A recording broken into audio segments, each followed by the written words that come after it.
Eric. Omar. We have another monster episode. I don't know how we keep doing this at the cult, but every single episode seemingly gets better. I would ask you this. I mean, we've been doing this for over 3 years. Do you have some favorites before we get into this one today, this monster episode on the carnivore diet? I mean, a few jump out. You know, we've done good stuff on supplements and nitric oxide. Metabolic adaptation is one that comes to mind for sure. No, that was a monster episode. I can't remember. There was a guest on that. Was there? Yeah. A Trex. What was the name? I can't. Something Helms. Was there from another podcast. I can't remember the first name. It kind of eludes me a little bit. Was it Tyler? Arid. He changed his name. He's a climate change denied. Arid, A-R-I-D. Yeah. Interesting name choice. It's kind of like Gwyneth Paltrow with her child, Apple. Everyone has, it's how you see yourself ultimately. Yeah, that was unfortunate. All the climate change stuff. I'm glad that we trimmed that from that episode. That got weird. Yeah. It's just sometimes, the thing is, we're firm believers in freedom of speech. So much so that actually we embroil ourselves in a little bit of controversy here. We stand atop the pyramid, ruling together for all of time and eternity. But what happened? I had, of course, my boy, the T-Rex, Eric Trexler, on Ancient Workouts with Omar. I had you on an episode. I honestly forget, was it the Spartan episode? It was the Spartan episode. We're talking the carnivore diet. You're giving a overview to the average person. Okay, what is it? What are some of the claims? What in actuality is the case when it comes to nutrition? Like, is it beneficial? And overall, you gave very sensible advice within 5 minutes. I would say you were as lucid as one can be. Actually, it was closer to 3 minutes to explain what something is, debunk some of the things, and then give general recommendations. You did a fantastic job, as always. That's why you're a hunk. However, I appreciate that. Yeah, we saw in the comment section, because it attracts an audience outside of fitness. So you have just the average YouTuber clicking along, then they see some Spartans looking pretty good in a toga, and they're like, hey, click. And they think to themselves, I follow the carnivore diet. I was surprised, Trex, at the amount of comments. There weren't many, but basically we're like, this guy doesn't know what he's talking about. Like, Eric Trexler, PhD, doesn't know what he's talking about nutrition, which was amazing because some of the claims, and I think this is going to be a very interesting episode. We're going to take an honest look at the carnivore diet, evaluate some of these claims, debunk them, quite frankly, give some general recommendations, and then also get into the process as to how some people can be fooled, rightfully so, by some of these claims being made. Yeah, absolutely. Yeah, we really stepped in it. And by we, I mean me. And I was genuinely surprised. I thought that the things I said were extremely tame, but here we are embroiled in controversy once again. And that's just the Iron Culture way, because we are truth seekers is what we are first and foremost. And that just, if I could just, can I get in a little bit to our backstory a little bit, Trex? Sure. We have our 5 minutes of banter before we begin the episode. The thing is that what most people don't know, everyone knows that Trex is the man and that he has his PhD, but they don't know how he got his PhD. And that is actually, it's a crazy story. So everyone knows our favorite film, Good Will Hunting. And what they don't know is we sold the rights to Matt Damon and that other guy, Ben Affleck or whatnot. And so essentially how I found Trexler, he was a janitor at a university, and there was a math problem on the wall that hadn't been solved. He didn't know this for 50 years. It hadn't been solved. Had not been solved. Out of nowhere, while he's on his break, because guess what? He cleaned everything in the university. He was just looking at this math problem. He's like, oh, that's simple. He solved it, and that's how he got a scholarship, and now we're here today. And I remember they lifted verbatim something. Do you remember what I told you all those years ago? I had to bring it up. I almost forgot it. All those years ago when you were just being a janitor, not living up to your potential. Remind me. Yeah. So here's what I said. I said every day, we would go and grab drinks every Friday at the bar, of course. And I'd say every day I come by your house and I pick you up and we go out. We have a few drinks and a few laughs. And it's great. But you know what the best part of my day is? For about 10 seconds. From when I pull up to the curb and I get to your door, because I think maybe I'll get there and I'll knock on that door and you won't be there. No goodbye, no see you later, no nothing. You just left. And I don't know much, but I know that.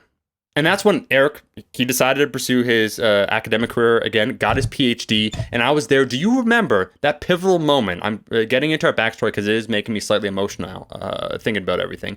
Do you remember when you won your natural bodybuilding a title? Of course I do. Who could forget a day like that? Bro, the 2017 AMBF Natural Mountaineer Championship.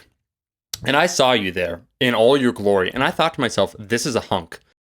You didn't say anything, but I knew you would be the person to lead a science-driven fitness podcast just by your physique alone.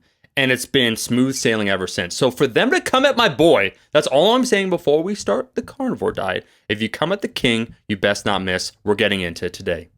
Absolutely. And that was one of those special lineups at the Mountaineer Classic where you see, you talk about some of those lineups from the 90s when you have Wheeler, Lavroni, Coleman, and I hear a lot of people say the same thing about that lineup from 2017, which is fantastic, and it's very humbling. No, people have been saying that. They've been saying it for a long time, that the 2017 Mountaineer Championship was probably the most competitive natural bodybuilding cup. And what's amazing about it, most people don't even know about the 2017, right? Because you're just that person. It's just like you solving that math problem. You have all these skills that people aren't aware of. You didn't want to, he actually didn't want to claim credit for it. I had to bring it to the professor's attention. And so when we talk today about the carnivore diet, it's kind of like that, where, Eric gave a great general overview in 3 minutes. But I think it's very useful to talk about some of these topics because it's in the cultural zeitgeist. And it is interesting because, first off, how do people determine a certain diet that they want to follow? How do they make these choices? How do they then percolate up to kind of the public sphere where then they become adopted and then, spread out en masse? And so I think the carnivore diet is a very interesting one that only really, as far as I could tell, Eric, before we get into it, rose into prominence perhaps in the last 4 to 5 years. Yeah, it seems to be one of the newer ones on the block. But it is a natural extension of what's been brewing for maybe the last 10 or 15. Yeah. If you start to look at, the kind of initial interest in paleo, and then shortly thereafter, kind of more of an interest in ketogenic diets. Yeah. It's almost, in a carnivore diet is not necessarily ketogenic by definition, not explicitly. But you can start to see how it's like, well, what if you kind of took some paleo and you took some keto and kind of jumbled it around a little bit? You can see how you work your way toward carnivore. But like you said, it's kind of the last few years that it's been, they put a name on it, and it has grown considerably in terms of interest. Now, Eric, am I incorrect in saying this, that whereas obviously a low-carb diet or a ketogenic diet are focusing on specifically macronutrients, so an emphasis on fats and on protein, the carnivore diet is more on particular food sources. So the macronutrients are a consequence of the food source rather than on, say, the ketogenic diet where it's an emphasis on particular macronutrients.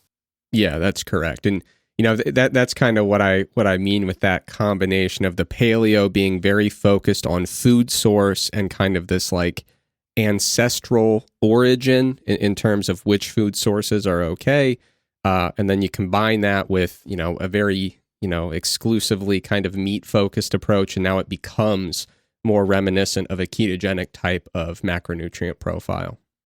So let's maybe, Trex, kick it off by getting into, we spoke a little bit right now, the origin of the carnivore diet. Is there anything that we want to set up before we talk specifically about the carnivore diet, either the historical background or anything related to that? Because my next question then, if the answer is no, would be, are there certain agreed upon tenets now of the carnivore diet that we could safely say these are like the 5 rules one must follow in order to adhere to what we call the classical carnivore diet as we now know it?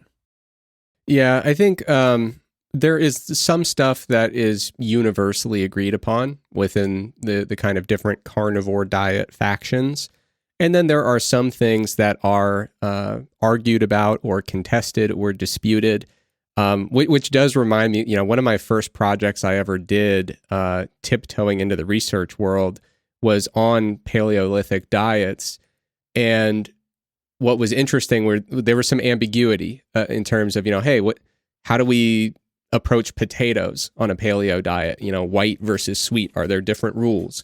There were quite a few different carb sources that kind of fell in the middle.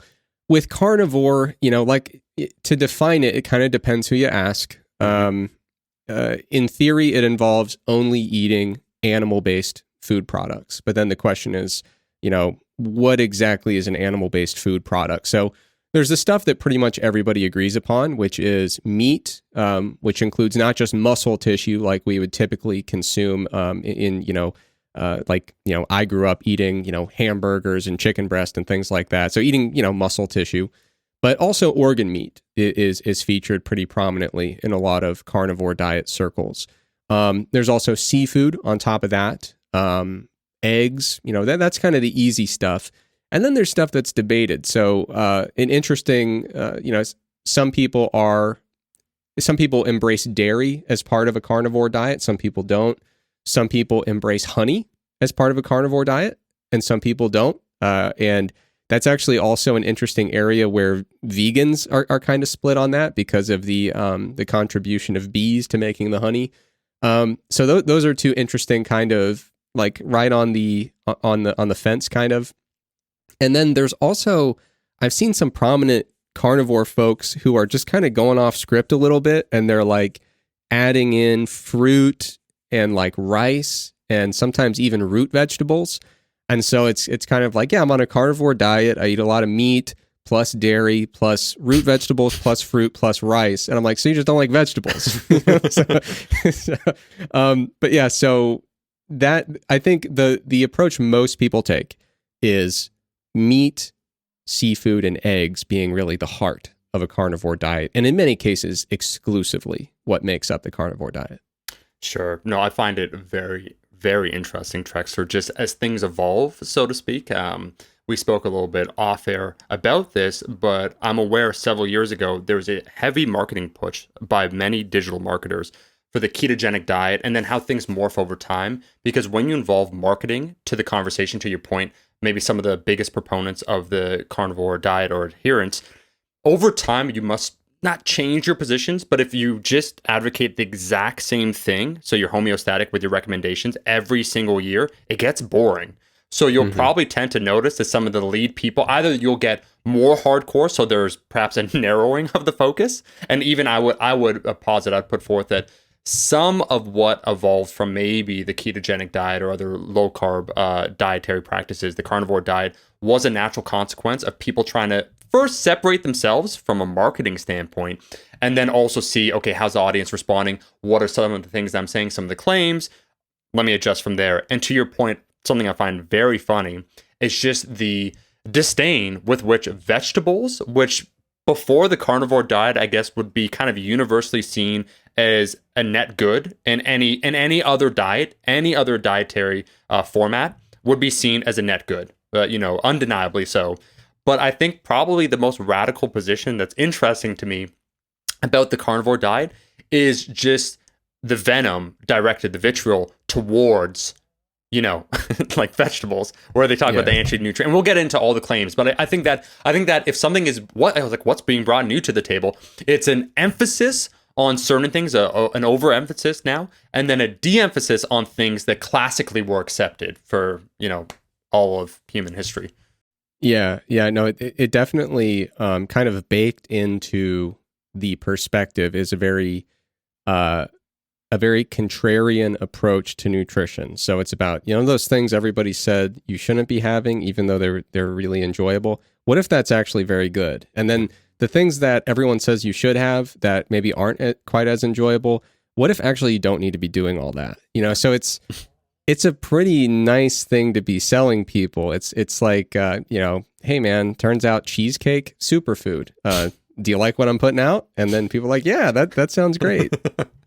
Man, 100%. So let me give you the floor, Trexler. Where do you want to begin when we start talking now about the carnivore diet? Do you want to give a brief overview? You spoke about some of the central tenets, but do you want to get into some of the claims then of what some of the leading proponents would say? Where do you want to begin now when we start dissecting the carnivore diet? Well, let me start out with two caveats or two kind of statements to preface the conversation. First of all, I don't want to appear as though I'm being dismissive of the carnivore diet or people who consume it. What I'm here to do is offer my humble perspective on the nutritional science behind some of the claims.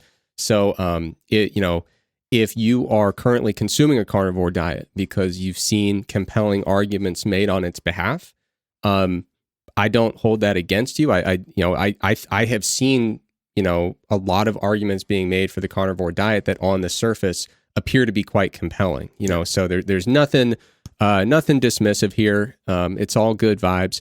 And the second thing I wanted to mention is that I don't have any interest in talking people into anything or talking people out of what they want to do. So, like I said, I'm just going to humbly kind of talk about what some of the claims are, my perspective based on the nutritional science and the research that I've seen, and then listeners and viewers can do what they wish with that information.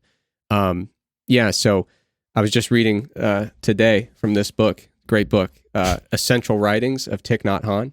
Yep. And it was really cool because the first three, he's got these 14 mindfulness trainings, and the first three are basically just like, hey, like, stop trying to convince people to do stuff they don't want to do. So taking that to heart. But anyway, I think but Trex, this is what you do, man, because at Iron Culture, the slogan underneath is United for All Lifters. And so we try and approach these topics with an open mind, and also without, like, we joke a lot, right? Because we like to be shit disturbers, just in general, but without being smug or condescending, dismissive, as you said, of other people. So I think that is a fantastic setup. And what you noted too, which is powerful and I think one of kind of the heuristics I'd say for anyone ever listening to anyone talk about anything, a purported expert, doesn't matter, if they're also selling you the product or the service that they're talking about, you have to question the intention from the outset, because wait a second here, they're a carnivore diet proponent, or it does insert any other diet, and then also in the discussion they're exclusively promoting it, right? Like, come on. Yeah. So that is an important point. Is that to the best of my knowledge, I don't think I currently sell anything that would go up or down in value based on whether or not people consume a carnivore diet. I don't believe I have anything that would be hurt or harmed by, any trend in adopting the carnivore diet. So yeah, like I said, I'm just trying to call it as I see it here. And hopefully there's some helpful stuff that comes from the conversation. But I think maybe a good starting point is just kind of a quick overview of some of the claims, and maybe my two biggest issues with the claims in general, and then we can get into the specifics of whichever claims you'd like to dive into. But sure. I think when you go through the primary claims, my first issue is that generally a lot of the messaging about the carnivore diet is focusing on risk rather than benefit. So it's not a diet focused on, let's go find some really nutritious foods that we can include in our diet that, benefit our health, make us feel great, make us perform great. It's more focused on, we need to eliminate these foods because they are, very, very bad and deleterious, and they're making us sick and making our bodies function poorly. So it's more focused on exclusion than inclusion when it comes to food sources. That's my first major kind of issue with a lot of the messaging. My second issue with a lot of the major messaging is that it's really kind of scattered and multifaceted. It's not like, here is a very focused thesis with like one or two main points. It's kind of like, here's a million different points that I'm going to vaguely allude to and, maybe put together like half of an argument for each of them. But there are like 36 arguments. So for someone who is trying to counter some of that information in a research-focused way, it's kind of like playing whack-a-mole on like expert mode, like, playing the football video game, going to like all Madden mode. And it's like every time you start looking into one claim, another three pop up. And it's because it's really, really easy and time efficient to generate kind of flimsy claims that seem robust on the surface. But to actually nail down a claim and then do a very focused literature review about that claim takes a tremendous amount of time. You'll never keep up. It's just the the time-related aspects, it's not a fair fight. You can never keep up with the flimsy claims that can pop up so quickly. So those are my two main issues. And one of the challenging things with all those multifaceted claims that are kind of scattered and all over the place is the volume of arguments makes it seem like, oh my God, there's this compelling, overwhelming evidence in favor of this for 35 different reasons.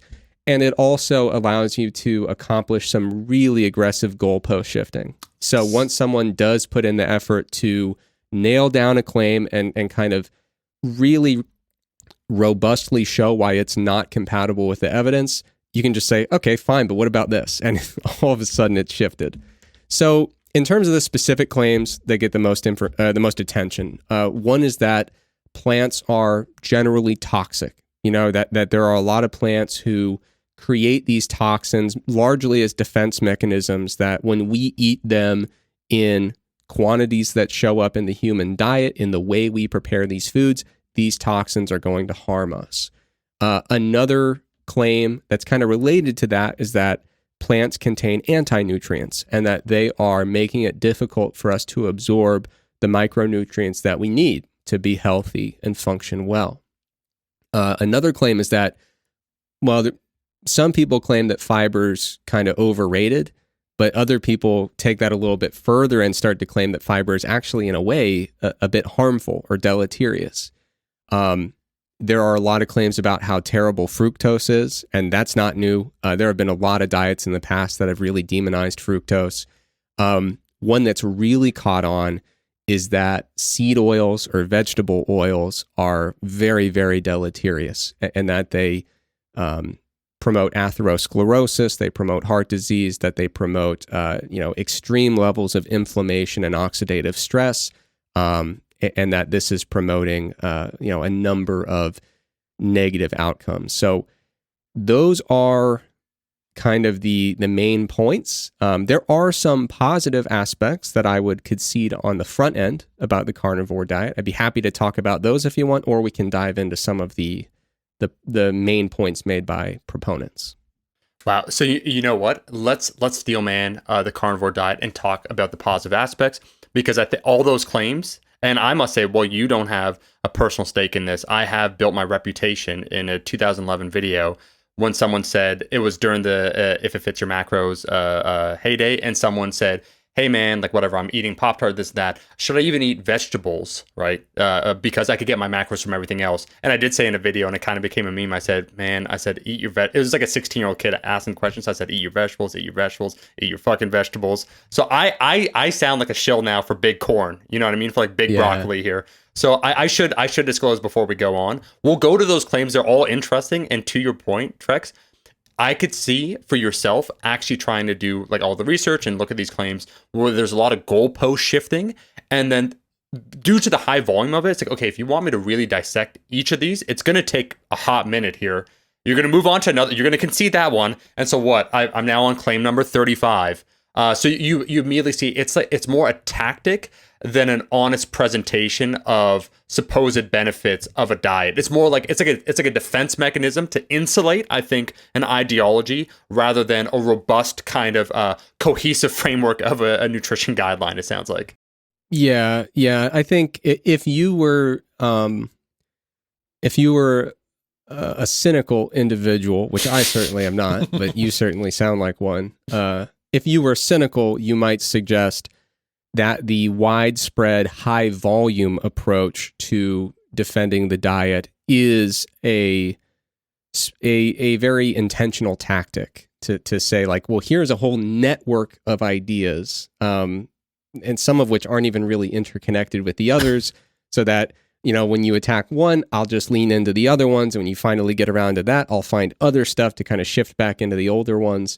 But yeah, so if we could start by saying some nice things about food sources in the carnivore diet. I think, first of all, if you construct a carnivore diet effectively, it should be a viable human diet. Now that doesn't mean every carnivore diet is a viable human diet. there are some carnivore diets that I do see people recommending that I have very grave concerns about, because they don't go the extra step of saying, okay, how are we going to cover all of our bases with micronutrients? So it is not a diet that I would recommend as a first, second, third, or like 11th option. Because I think if you have access to other food sources, that is a very nice thing that you should utilize. But a carnivore diet can be compatible with human life. It can be a viable diet. If you put a little bit of work into it, you can find the nutrients that you need to support life. So that's a positive thing. That sounds, sorry, Trex, that sounds like such a basic claim. You can find the nutrients to support life. It's like, it can accomplish that. Yeah, but, hey, it's true. So There you go. Yeah. And another point that I will concede is, there are some food sources in the carnivore diet. I mean, first of all, there are a lot of great food sources in the carnivore diet. We're talking about various types of meat and seafood and eggs. These have, all sorts of micronutrients. They have, essential fatty acids, essential amino acids. These are really nice food sources. And going beyond that, you'll even find that some animal sources of certain micronutrients have even higher bioavailability than plant-based, sources of those same micronutrients. And so that is a true thing that is often framed as being unequivocally positive, although I would push back against the unequivocal part of that.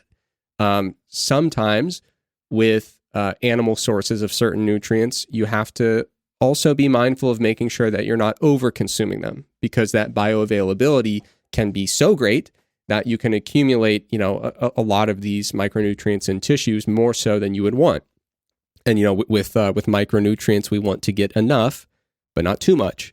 So a great example of that is, looking at beta carotene from plants. Like, we can convert that into the active form, the bioavailable form of vitamin A.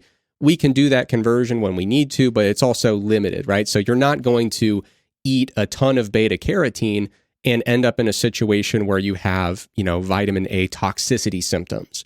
Whereas if you're getting vitamin A, if you're eating preformed vitamin A from animal-based sources, you actually theoretically could get to a spot where you are over-consuming vitamin A and potentially having some symptoms of toxicity. So I would concede that, there are carnivore diet sources, carnivorous food sources that have really bioavailable,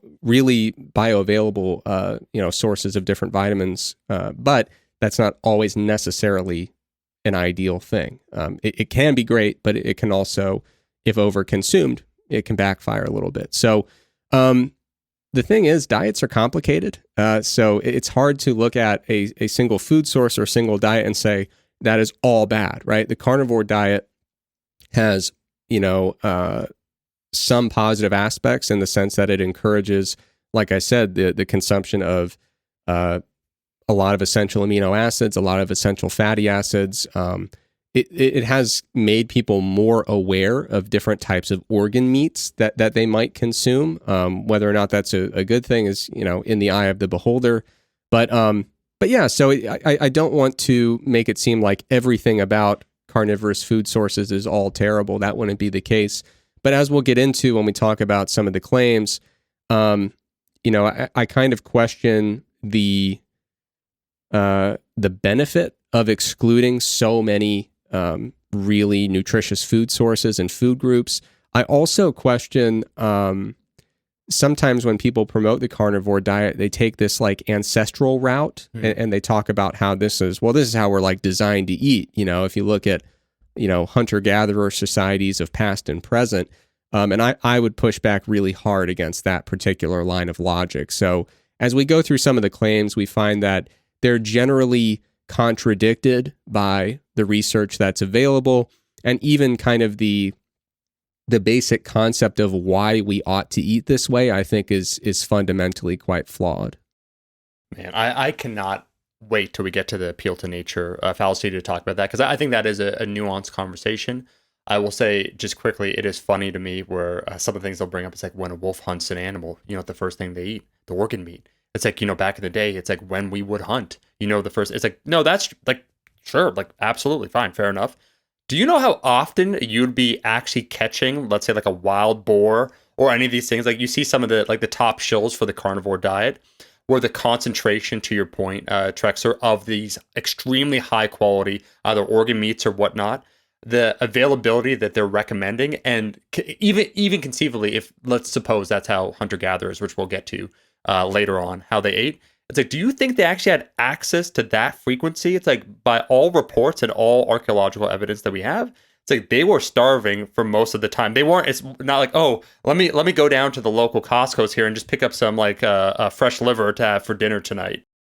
Yeah, no, I mean, it's interesting you bring that up, because in prepping for this episode, like, I'm not like, I don't go around and make my living trying to dunk on the carnivore diet. I don't find it to be fun. I'm not really in the debunking business. Like, if you look through my content in the past, it's not something I do. Yeah. But like, I was looking into research to prep for this episode, and I found a paper by Mullie and colleagues. It was actually released last year in 2021. And it was interesting because they were looking at the dietary habits of a group of individuals in East-Greenland. And it was, quite true that their diet, being in Greenland, there was not a lot of vegetation that they were eating. It was a very, very, very largely animal-based diet. But a lot of people were making the argument, I'm sure, because the question is, well, how do they not get scurvy? Like, where are they getting their vitamin C? And people are like, it's fine. You just eat, seal eyeballs. You're good to go. There's vitamin C in them. Easy. Like open and shut case. And this paper was like, well, wait a minute, dude. So let's say that you're eating eyeballs, right? And so an eyeball from these seals is about 33 grams of mass. It'll have about 3 milligrams of vitamin C. And so for one individual to be preventing scurvy, they would be needing to eat the eyeball equivalent of 1.5 seals a day per person in this community. So you would need every man, woman, and child going out and gathering about 2 seals a day, just so that everyone could not have optimal vitamin C intake, but just prevent scurvy. And so what they found was, looking back into some of this data from the 1930s on how this group of individuals ate, it turns out they were eating a ton of different algae-based plant sources that were providing a lot of the vitamin C that they needed. So even some of the, we'll get into it, but a lot of the hunter-gatherer societies, a lot of them ate a very robust mixture of plant and animal sources, and even the ones that we historically have thought were purely carnivorous or very close. As we look more into it, it seems that we've probably underestimated their access to vegetation, whether it's marine vegetation or land-based vegetation. We've probably overestimated how much they were covering their micronutrient bases through purely animal-based food sources. Eric, so as we know, iron culture, we talk about science, history, culture, and you said it perfectly, that you're not in the business of debunking certain things, but it's like, okay, this is a cultural phenomenon. Like, why is this thing occurring? Let's try and dissect it, because it is an interesting conversation into our historical past, why we make certain choices. I do find it ironic, and that's kind of what I was alluding to, that to follow supposedly the true carnivore diet, which would have that appeal to nature, you would need to break every single rule that would be true if you were to truly try and exist as a hunter-gatherer. Like, you would need modern amenities and ease of access to adhere to a diet that is firmly rooted in an ancestral past. So it's like, to participate in it, you must use modern methodology, which I find just kind of funny. To get back to what we were saying, because there are a lot of things to get into, I want to talk about some of the plant and vegetable claims, because I think that's, to me, that is some of the most new things that are being claimed by the carnivore diet, because we've heard, we said about fructose, and so we've heard these claims before. Plants and vegetables I find very interesting, and I will say from the outset, I believe it is entirely possible for someone, when we talk about a food environment, to select something like a carnivore diet from wherever they are and see better outcomes than maybe another diet they were following. It is possible. That is the problem, however, being a human trying to analyze probabilities, statistics, distributions, is that we had Dr. Ben House and Dr. Gabriel Fandaro on talking about like hazard ratios following different dietary practices. You will be able to find cases of people that, let's say they were following a particular nutritional strategy, switched to something else, and it worked for them. But you don't see the silent graveyard of people that attempted to do something. And I know 2 people alone, Trex, because it's in the popular, as I said, cultural zeitgeist, the carnivore diet, where they kind of like switched to the latest fad diet.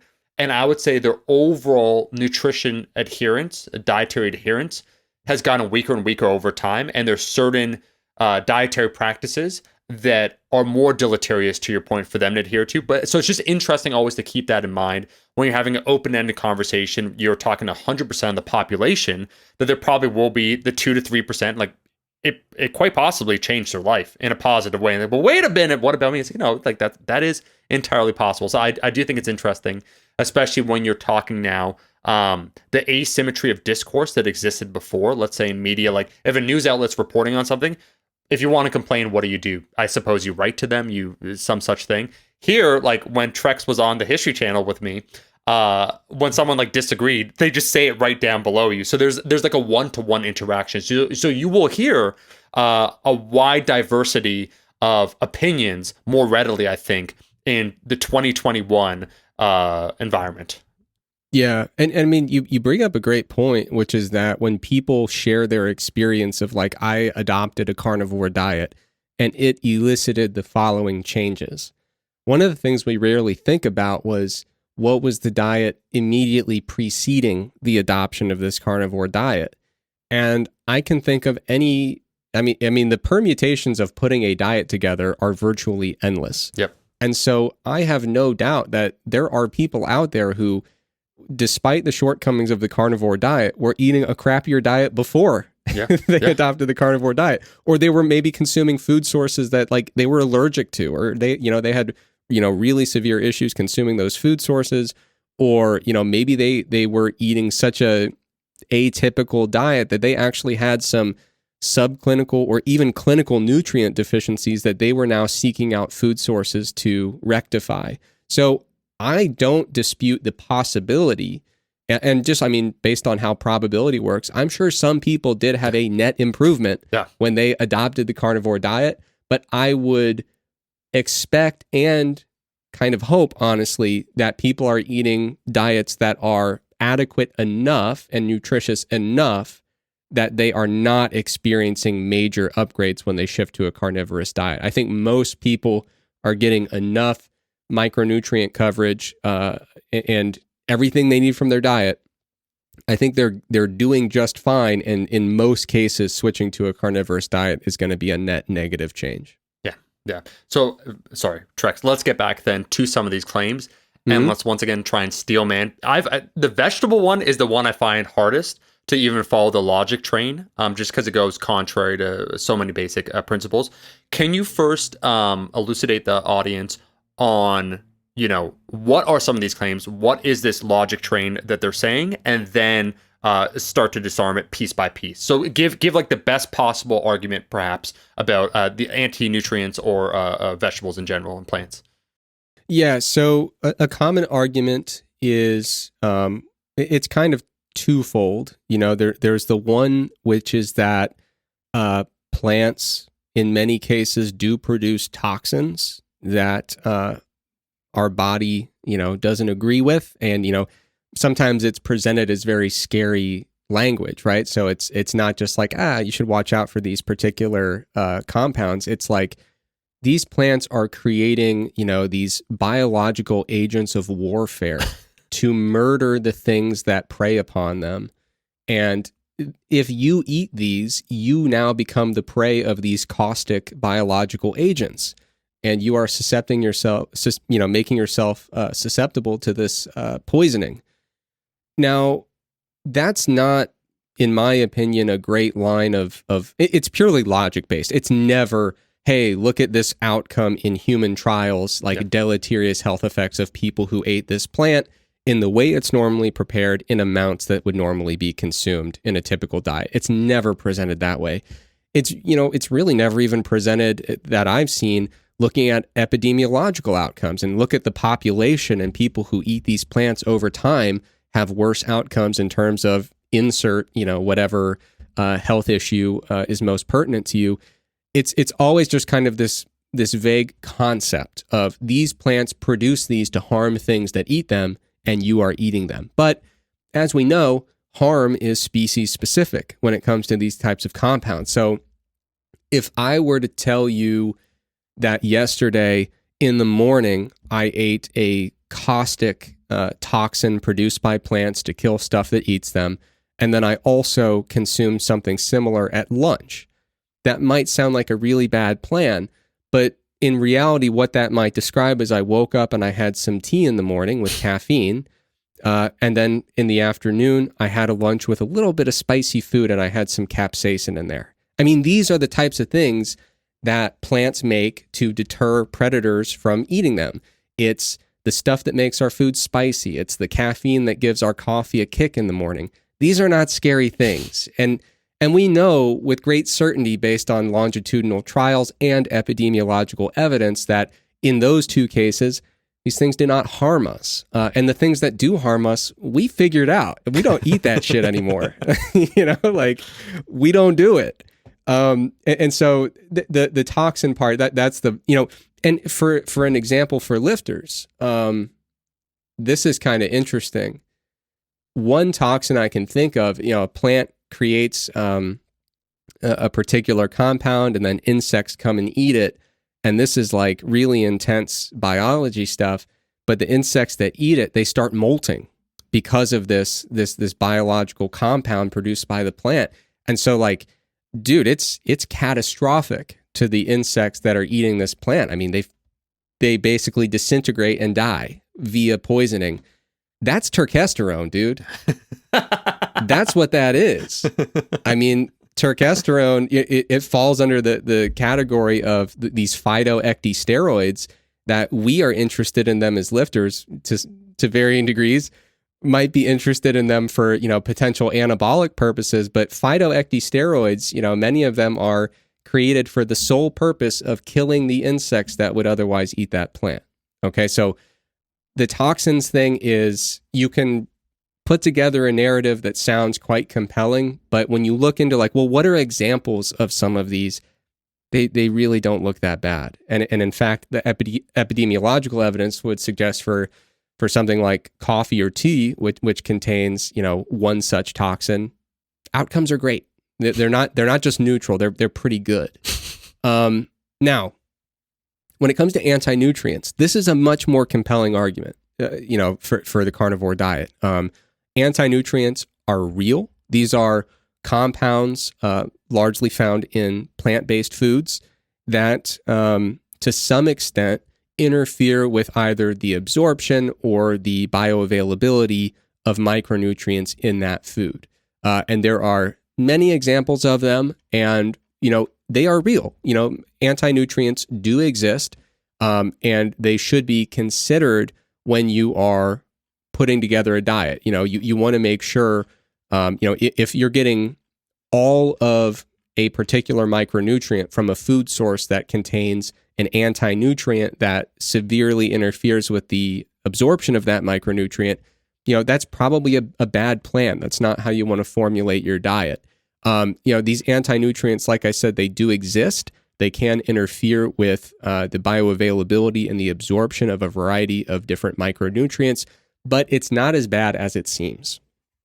And so if you look at, different anti-nutrients one by one, you'll see that in many cases we can get around it by different types of cooking and processing methods. So that can really chip away at the anti-nutrient content that would be present in the raw, unprocessed form of the food. So cooking and processing has a big impact on alleviating some of our concerns about anti-nutrients, and also just having diversity of food intake. When you start getting your micronutrients from a variety of different sources, generally speaking, anti-nutrients are not something that I don't really know anyone that plans their diet around anti-nutrients. And I also know that the prevalence of clinical micronutrient deficiencies, in for example, in the U.S. population, critically low. I mean, there is not there are not rampant clinically relevant micronutrient deficiencies throughout the U.S. population. And I've lived in the U.S. my whole life, and I've never talked to a single person who goes out of their way to limit anti-nutrient intake.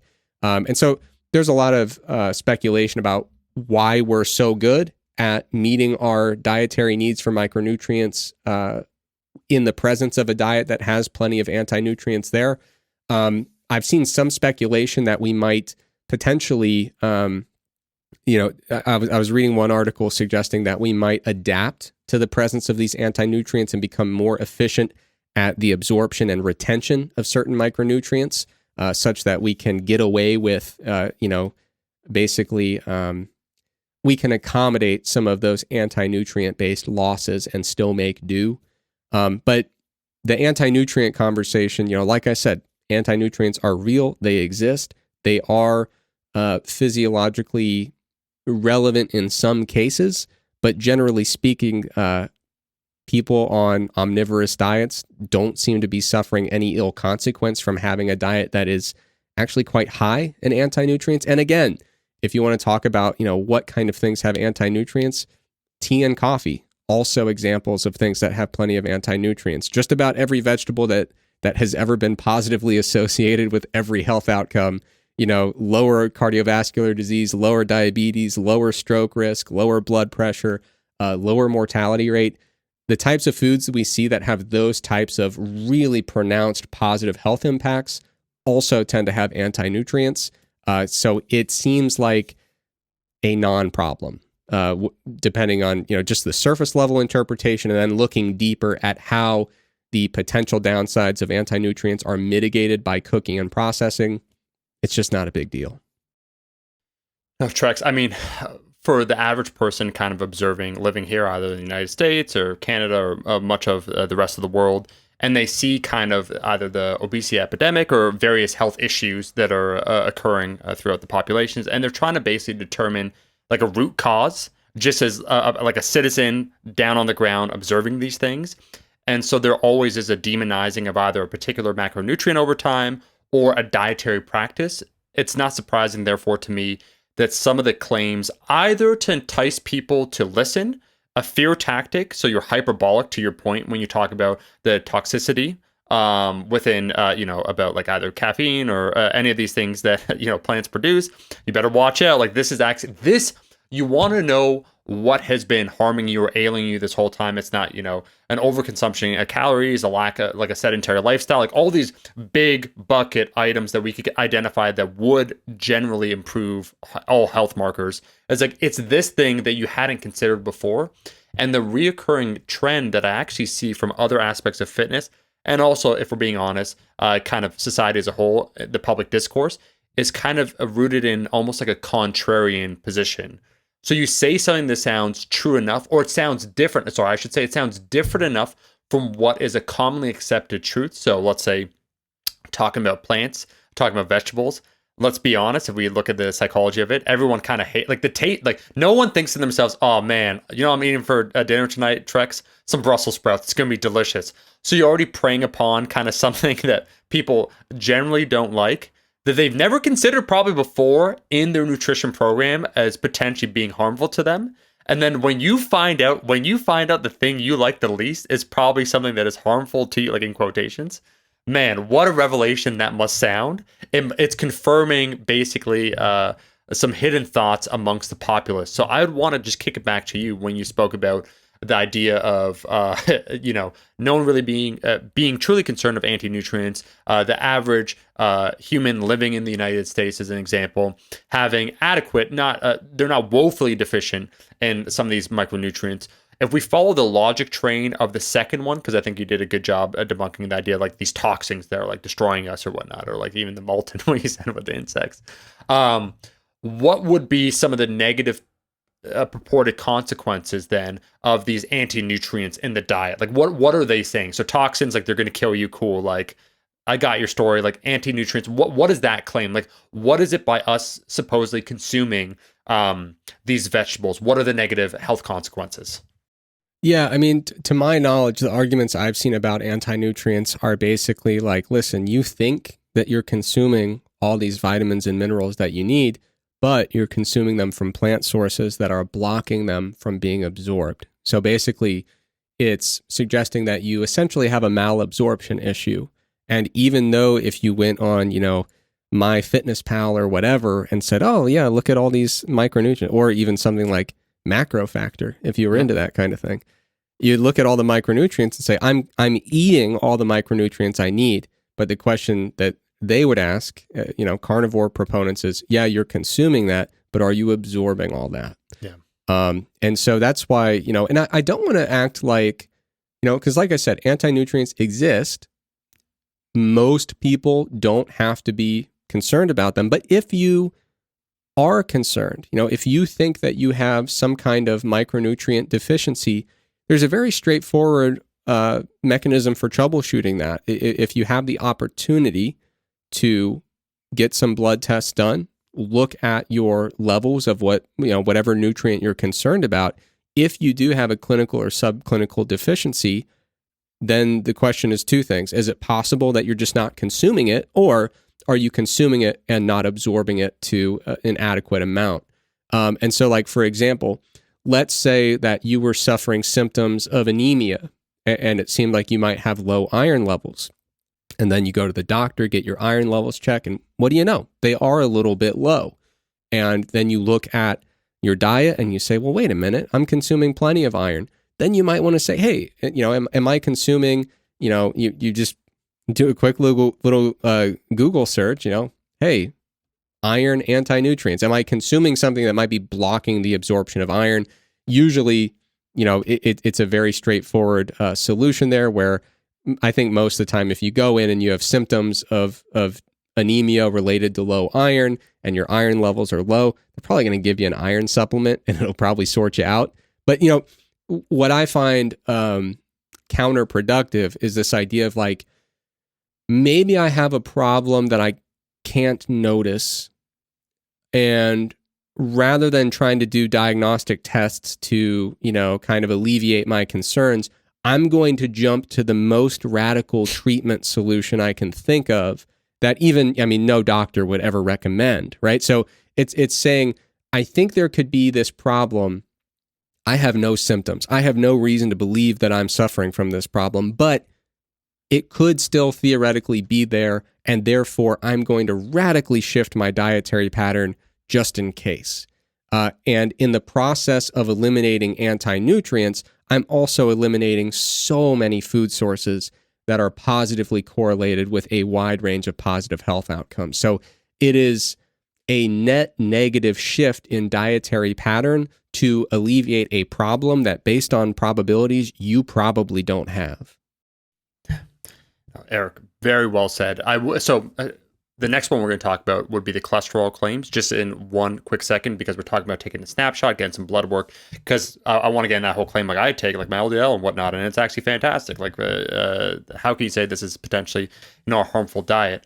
One thing I do want to talk about, however, something that's been sad recently has been the erosion of trust in certain establishments. You can say like the medical establishment, where it's like, well, what do doctors know? Kind of like the old adage where it's like, pharmaceutical companies or whatnot, like all that, they're trying to like shill statins or like whatever to people. And there is, I think, there was a quote by Isaac Asimov talking decades ago about kind of anti-intellectualism, like the idea that when you for a public discourse, you have someone who's an expert. So let's talk about climate science. So you have a climate scientist, and then you have like a corporate lobbyist on the other side, and you platform both of them equally to have like a discussion. It doesn't matter. CNN, Fox News, really doesn't matter. And to the layperson listening, the person that's a lobbyist probably will have the more intuitively compelling sounding arguments because they're all about spin. Like their whole job is to convince you. That's what they do. Whereas a scientist is just trying to look at the data and say things in a way that they could say their claims or positions in a way that is scientifically valid. So they're more cautious with some of their language. But when we get into that kind of the overall like anti-intellectualism movement, I would encourage anyone. There is a video. There's that YouTube channel Jubilee. but the one that I saw where they'll have like people from different sides of different spectrums come together, Trex. And my favorite one, shout out to our boy Gregory Knuckles, where he gave me this statistic where I didn't believe it, where he said like 2% of Americans or something are like flat earthers, and I said that number is too high because that would mean there's roughly like 6 million Americans that believe the Earth is flat. But if anyone's just interested in how far we can convince ourselves that we are in fact the expert, where knowledge is domain, you've never researched this at all. So we talk about either the medical establishment, doctors, nutritionists. It does any expert field. But the most erroneous, because it's a hard science to me, is like physics, astrophysics. Jubilee, so Jubilee, just search flat Earth. And so they sat down, Trex, three flat earthers, and then 3 scientists, one dude's an astrophysicist, to talk about their positions and quotations to see if they could reach common ground. And this is a direct quote in the exchange. One of the flat earthers said to the astrophysicist, "You don't understand the science." Like that is like a direct quote from that episode, and has millions of views. It blew my mind just really quickly. Yeah. Well, I mean, that actually does have direct relevance to this conversation. Yeah. I was doing my homework that you assigned me, and I saw an article on Vice.com written by Audrey Carleton, and it was looking into another common claim of carnivore diet proponents, which is that seed oils or vegetable oils are very, very deleterious. And the article was about this interesting intersection where, so the title of the article kind of gives away the interesting element. The newest Bitcoin diet trend is hating seed oils. And so it talked about how this seed oil idea, which is heavily embraced in carnivore diet circles, is very, very aggressively embraced by people who are into a particular clustering of ideas. And the underlying theme is distrust in establishments. And so it's like, I don't trust the central banks. I'm going Bitcoin. I'm going alternative currencies. Which, and I don't know a damn thing about finance, so I have no opinion on that whatsoever. I don't want to make it seem like I'm dismissing, Bitcoin or any of the other alternatives. But it was really interesting that, like, if you tell me your investing approach or how you feel about currencies or inflation risks or whatever, I should not know what you had for lunch. Those should be fully uncorrelated ideas, right? Yeah. But what was interesting was, like, it was tying together all of the, this cluster of different beliefs that it's like, but it was all about distrusting modern institutions, whether it's the food supply, medical advice, nutritional science, financial advice. It was a contrarian viewpoint that said, listen, all these establishments get it wrong all the time. They're misleading us. They have, ulterior motives, and they don't have my best interest in mind. I'm going to go my own path here, and my path is largely dictated by rejecting whatever the establishment is telling me is accurate. And so, yeah, it was a really fascinating article. I would encourage people to look into it. But yeah, I mean, that's kind of my concern with a lot of the proponents who are like, and they interviewed people who, like, their platform is almost co-equally used to promote, seed oil alarmism and Bitcoin investing advice. And it's like, there are not a lot of people who have genuine expertise in finance and nutrition, right? So at this point, the nutrition stuff isn't even about nutrition, right? It's just about rejecting the stuff that everyone says I ought to be doing with my nutrition. No, Trex, there is one person that probably could talk on both, and that would be like James Krieger, because he is a financial wit. But yeah. he's not the one on TikTok doing those dances and talking about those things. Right. Yeah. I do find it really funny to me, where, as you said, it's a little bit of alarmism, where it's appealing because I think there's a novel. I think what people outside of the marketing sphere discount would be the power of novelty in a conversation, because it's like these are claims when we talk about vegetables. Up until 6 years ago, I had never heard a claim in my life against kind of like that, like saying like, "Hey, dude, like, you know what's really effing you up? Yeah, that tomato you just ate, that's inflaming your body." And so it's wild to me. You have to, like anything else, it's almost like how one can argue maybe there's a gratuitous use of violence in media. Like you could maybe like the fetishization. Like I could see an argument for that, where you have to like keep upping the ante. So let's say like 60 years ago, on-screen violence looked a certain way, and now because people always want a new experience, cool. Like I could concede that point. But it's also interesting to me when you up the ante as it relates to things like nutritional claims that could be more easily debunked, but they just sound, when you have no basis of understanding, true enough. Where it's like, like it does it sound true to me? Sure, I'll accept it. One of them. So let me try and steel man a position here, because what you said, Trex, we spoke about the toxins, we spoke about the anti-nutrients, and the idea of being outcome focused, which is great. So like the idea, okay, if you think you're deficient, just do some blood work and see like what your levels actually are. Let's go to the next claim then, because a commonly brought up claim about either cholesterol, like it's better for cholesterol, or that cholesterol doesn't, I don't know which claim you want to examine, either cholesterol doesn't matter or that their cholesterol is fine. But one argument that is brought up, I remember there is a primary advocate for the carnivore diet, where people said, Trex, oh, like your cholesterol must be terrible. And so he went and he got his cholesterol checked, and lo and behold, it was actually perfectly fine. So he used a medical snapshot, some blood work to show like, hey, actually, like all the claims you're making, they're not true. So let's talk about cholesterol maybe for a second. What route, because I'm honestly not sure which of the two positions is stronger or more advocated for in the carnivore diet. Cholesterol doesn't matter, or it improves I don't know which way are we going here. The one that I've seen the most, and I don't have my ear to the ground with this stuff, but the stuff that has gotten out enough to reach me, which means it's getting out there, is really just rejecting a lot of the science behind cholesterol's link to heart disease and atherosclerosis. And I think a lot of what goes into this, so like I talked about that article that was talking about how a lot of this is just rooted in anti-establishment and pushing against kind of modern institutions. And one thing that I think is very fair is that institutions currently with nutrition don't have it all fully sorted out. And so that can be really frustrating. It can be really, really frustrating to deal with uncertainty, especially when you have to make a decision now. Like you can't just say, well, I'll wait to make food decisions for the next 50 years. You got to do it today. And so what makes some of these anti-establishment perspectives or these contrarian perspectives really appealing and really compelling is the fact that if you are not bound to being fully in line with the current evidence, which is mixed and kind of hard to parse, if you are not bound to being in line with the evidence, you can make much more confident statements.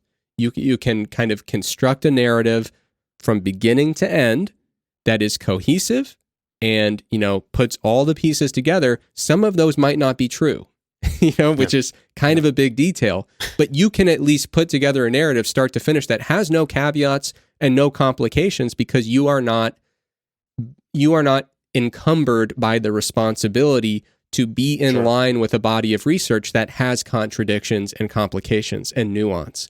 So the most correct arguments seem flimsiest because they have to leave room for the complexity and the nuance. Now, with the LDL stuff, a big thing I've seen in these spaces is like, dude, LDL, don't worry about it. Cholesterol doesn't have that much to do with heart disease anyway. Like, a big one that you'll see a lot in a lot of these alternative nutrition spaces, where there's a lot of saturated fat intake, is like, listen, saturated fat does not increase LDL. Even if it did, you don't have to worry about LDL as long as you have low triglycerides and high HDL, or you just should ignore it altogether. Like that's some of the stuff that you see a lot. And I think that the most useful place, like one-stop shop to get a good up-to-date understanding of where this research lies is if you go to Sigma Nutrition, which is Danny Lennon's operation there. On their website, they have a 3-part article by Alan Flanagan, who is very good at interpreting epidemiological studies. It is a very well-written, very comprehensive 3-part article series about how diet affects blood lipids and how blood lipids affect heart disease risk. And just to kind of reassure people who see some of the stuff coming out of these alternative nutrition communities, everything you've heard is generally in the right direction, but probably lacks a little bit of nuance. And that's a frustrating thing when we take up-to-date research findings and we try to make it more digestible and get it out. And not me, but when I say we, I mean nutrition and public health institutions. They have to take really complex, nuanced findings, boil them down to simple takeaways, and then get that out to the world and say like, hey, make sure your cholesterol's low. But are we really worried about total cholesterol? Not necessarily. We're more worried about LDL, right? But total cholesterol is kind of a proxy for LDL, very vaguely. That lacks a lot of nuance. But again, it's about boiling down that message. So they say worry about your total cholesterol, but really you should be worried about your LDL. But even that is an oversimplification. So what we're really worried about there is not the LDL itself. We're more worried about specific particles that are in LDL, but not exclusively. So what we're looking for is these ApoB molecules, which are in LDL, but they're in also, VLDL, IDL. They're in other lipid particles that are related to cardiovascular disease risk. So again, we're talking about proxies of proxies of proxies. So they say, hey, worry about total cholesterol, but really it's LDL, but really it's not even LDL. It's these ApoB molecules. But overall, LDL cholesterol does a good enough job of approximating your ApoB molecule exposure that long-term studies show that lifetime elevation of LDL is strongly correlated with adverse outcomes related to cardiovascular health, cardiac events, cardiac-related mortality, etc. So the stuff you've heard about LDL lacks a little bit of nuance, but is generally accurate and true. Like, you do not want to have a high level of LDL cholesterol for extended periods of time. That will have, most likely, based on the evidence, a deleterious impact on your cardiovascular health. And then the question of saturated fat, and of course, that's going to be intrinsic to this conversation, because if you're eating a whole bunch of meat as your most of your diet, you're going to have a lot of saturated fat coming in, far above the recommendation. I think they typically say to keep it less than 10% of your calories in a lot of places. So you understand why this LDL denialism has been kind of commandeered. It's because if you don't deny that science, you really struggle to promote a carnivore diet. It's really hard to do that. So, saturated fat, Alan goes through the evidence really effectively in his series of articles, but saturated fat above a certain level does start to correlate with LDL levels. And what you generally find is that replacing saturated fat with especially polyunsaturated fatty acids has a very favorable effect on the blood lipid profile, and also has a favorable effect on long-term outcomes based on the epidemiological evidence. So the stuff that you are seeing, these recommendations that people are pushing back against, what they're generally doing, from my perspective, is finding that. So when we talk about boiling down nuanced findings into simplified recommendations, there's going to be a little space there where they miss a little bit of the nuance, and you can try to go in and target that little bit of wiggle room where you say, well, actually, if you look at this finding here, that finding there, these recommendations are all stupid. The institutions don't know what they're doing. In reality, what they're doing is trying to take really complex stuff, boil it down to simplified advice to give people. So, you might see some of this information that says LDL isn't bad. There's more nuance to it. Like I said, the ApoB molecules are a lot more predictive, but LDL generally does a pretty good job as a predictor. You'll see these comments that saturated fat, has no impact on LDL. That's not accurate. Generally speaking, we do find that if you have it's all about levels, right? So going from super low to kind of low saturated fat, you're not going to find a deleterious impact. But if you're going from moderate to very high, you are likely to see a deleterious impact on your blood lipid profile. And if you replace some of those calories from saturated fat with, polyunsaturated fatty acids or even, high fiber carbohydrate sources, you're likely to see a correction of your blood lipid profile. Now that's looking at averages, so you might find someone who, we know there's a hereditary component to blood lipid levels. I'm certain you can find someone who adopts a diet that ignores all the guidance on how to keep your LDL low, and they'll go to the doctor, and what do you know? Their LDL is low. So they might go out on Twitter and say, oh man, I ignored all the advice that was given to me and I still have low LDL. You should also ignore all the advice that's been given to you, and you will also have low LDL. That's probably not the best way to approach your health-related decisions, in my opinion. I think that you might not be perfectly represented by the studies that have been done, but the likelihood that those studies generalize to you are way higher than the likelihood that that individual's results are going to generalize to you, just based on how numbers work. Yeah. So like, I should kind of nail the point home here when I say, like, adopting a diet that ignores all the best practices, all the guidelines about how to keep LDL low. What you would do to keep LDL low is keep saturated fat low, less than 10% of calories. Have a good portion of your dietary fat coming mostly from unsaturated fatty acid sources. Have a high level of dietary fiber. So you can understand why the carnivore community is like, we got to have some kind of defense against why this dietary pattern really fails to check those boxes. And so that's kind of how we get here. Fantastic, Trex. We spoke before. We definitely are going to have Alan Flanagan on Iron Culture again. He was brilliant when we had him to talk about saturated fat. I always forget his co-host name because I forget what he's going by. We had that whole controversy, with Danny Lennon, where I think one of us said he's killer. I think he misheard one of us say that he's a serial killer, which for some reason incensed him, which says more about him than it does us.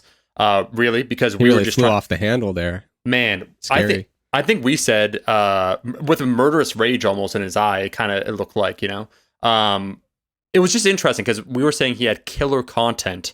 And then how that, once again, with the modern media machine, how it got manipulated, reinterpreted, and then he thought we were alleging that he had, those proverbial bodies in the closet. But once again, in that episode, what did we say, Trex? We said he bodied that episode. So it's just, it's weird.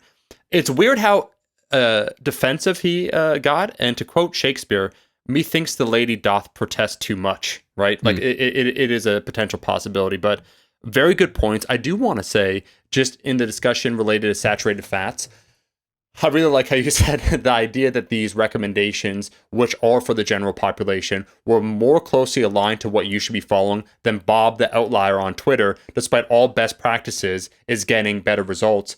Two things that I'm thinking about immediately, the questions for you. How hard is it to piece out, Trek, some of this information when you have some of these outliers? So let's make a Bob from Twitter, let's once again be charitable to Bob, where Bob made some dietary changes. So they went from a wide a variety of food sources to limiting their options. So probably they're going to be eating fewer calories. A lot of these kind of testimonials you'll see involve weight loss. So someone that maybe had some extra adiposity going on, lost some weight, following now a new dietary regime, and has experienced then a better blood profile. When you take a look at all those things together, would you say, is it fair to say that it's hard to really determine, it's not so much, adhering to this new specific diet, so much as the radical overall changes, body transformation that's making a positive impact? So it's hard to piece out some of the information when you see a snapshot on Twitter that's 140 characters talking about their nutrition. Yeah, I mean, it's really difficult. And the thing that is kind of funny is we see this all the time, right? Yeah. So I don't know if this translates to other countries, but in America, if you turn on the news and there's your local news, and there's some lady, in town who just turned 107, they're always going to have the little 1 minute clip at her 107th birthday party. and they've got like 107 candles on the cake, and they say, hey, what's the secret? How do you live to be 107? And she's always, I feel like every single time it's like, it's really easy. Every morning for breakfast, I have a Dr. Pepper, and then every evening I have 2 shots of whiskey. Yeah. And like, no one is taking that as a longevity promoting piece of advice. But for some reason, when someone jumps on Twitter and is like, yeah, I did this wacky thing and this is what happened. Also, I have abs. Then it's like, oh, okay, maybe the science isn't so settled, And so, that's the line you said. Maybe the science isn't settled. I love how they try and bring ambiguity. Like there's gaps in the science when there is none. You know what I mean?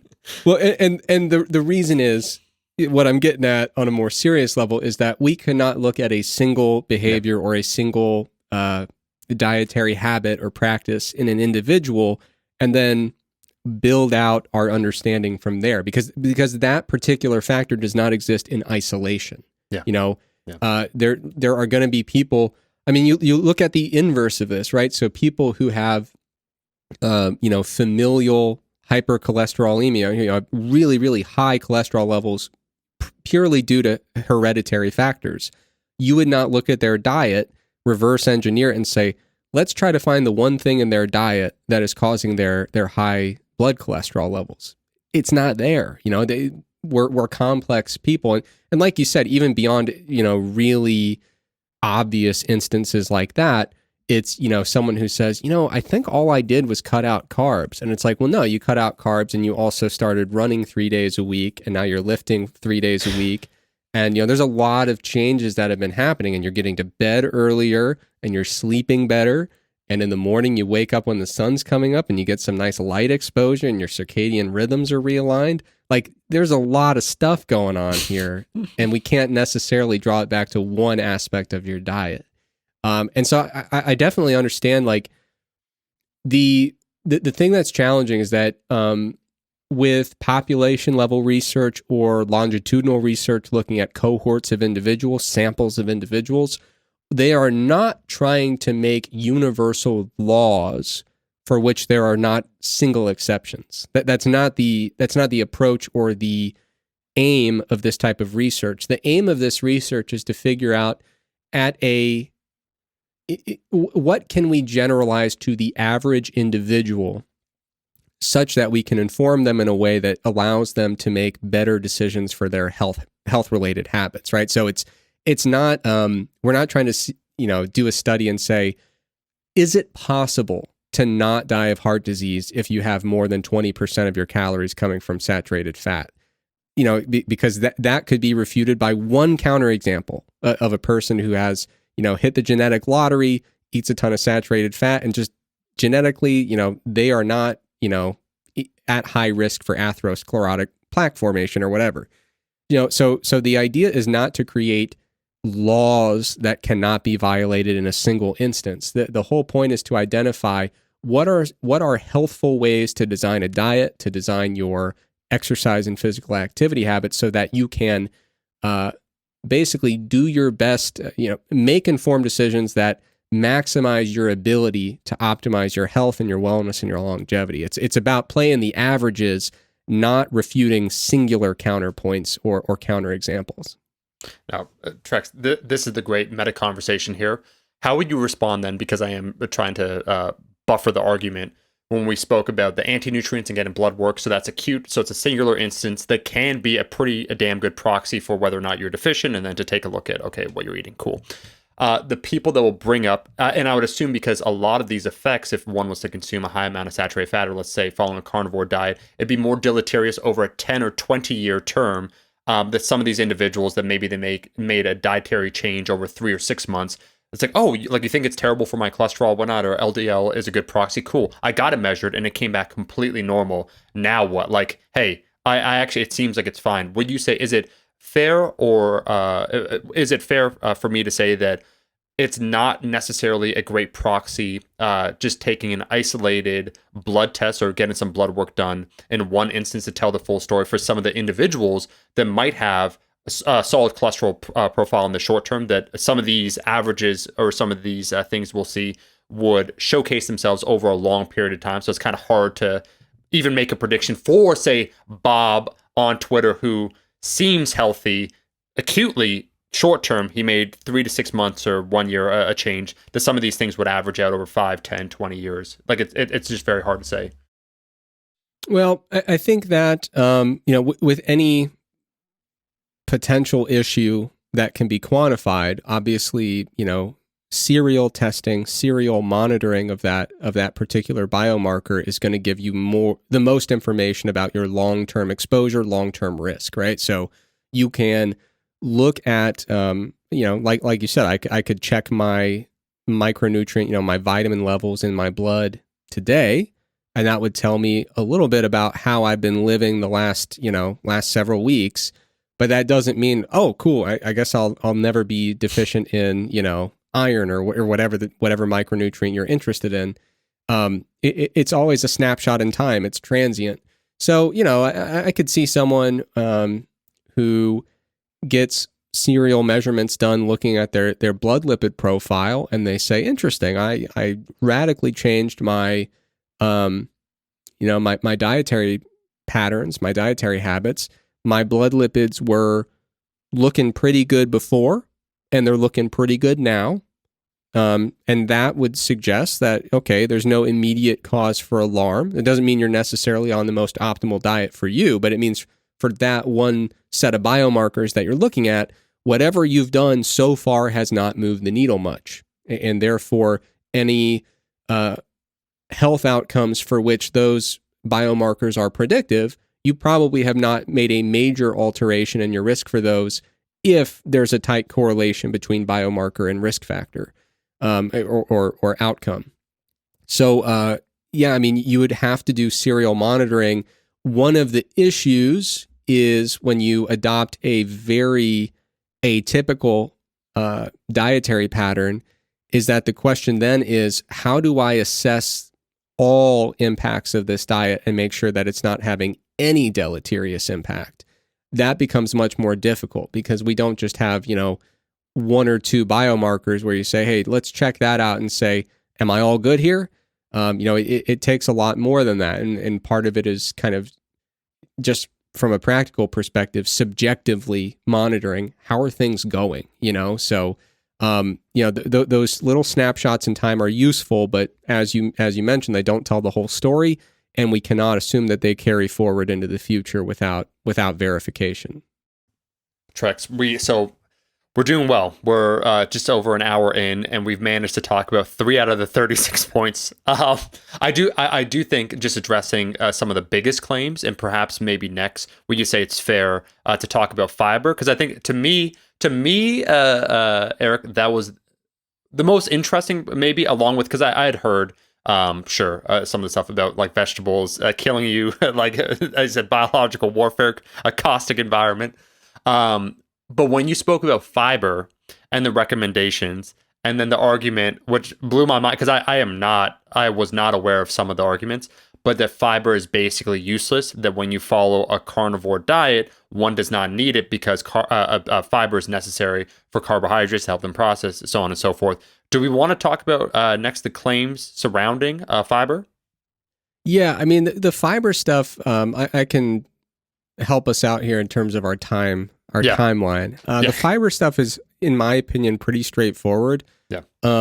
There are a couple review papers, one by Anderson and colleagues in 2009, one by Barber and colleagues in 2020, that talk through all of the multifaceted benefits of dietary fiber within recommended ranges. And a general recommendation is usually about 14 grams of fiber per 1,000 calories in the diet. So when I coach people, I generally say, hey, let's aim for somewhere in the 25 to 50 gram a day range and titrate it from there. And the way we titrate it is based on, okay, if you're feeling really bloated and gassy all the time, we're probably a little higher than you ought to be. That's usually a bit of a giveaway there.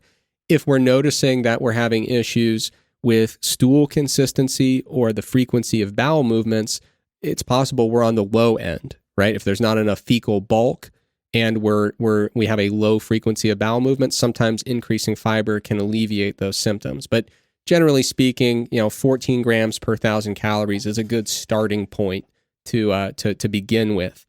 When you look at fiber's effects, so this is a quote: individuals with high intakes of fiber appear to be at significantly lower risk for developing coronary heart disease, stroke, hypertension, diabetes, obesity, and certain gastrointestinal diseases. And then deviating from that quote, that does include a variety of different gastric cancers.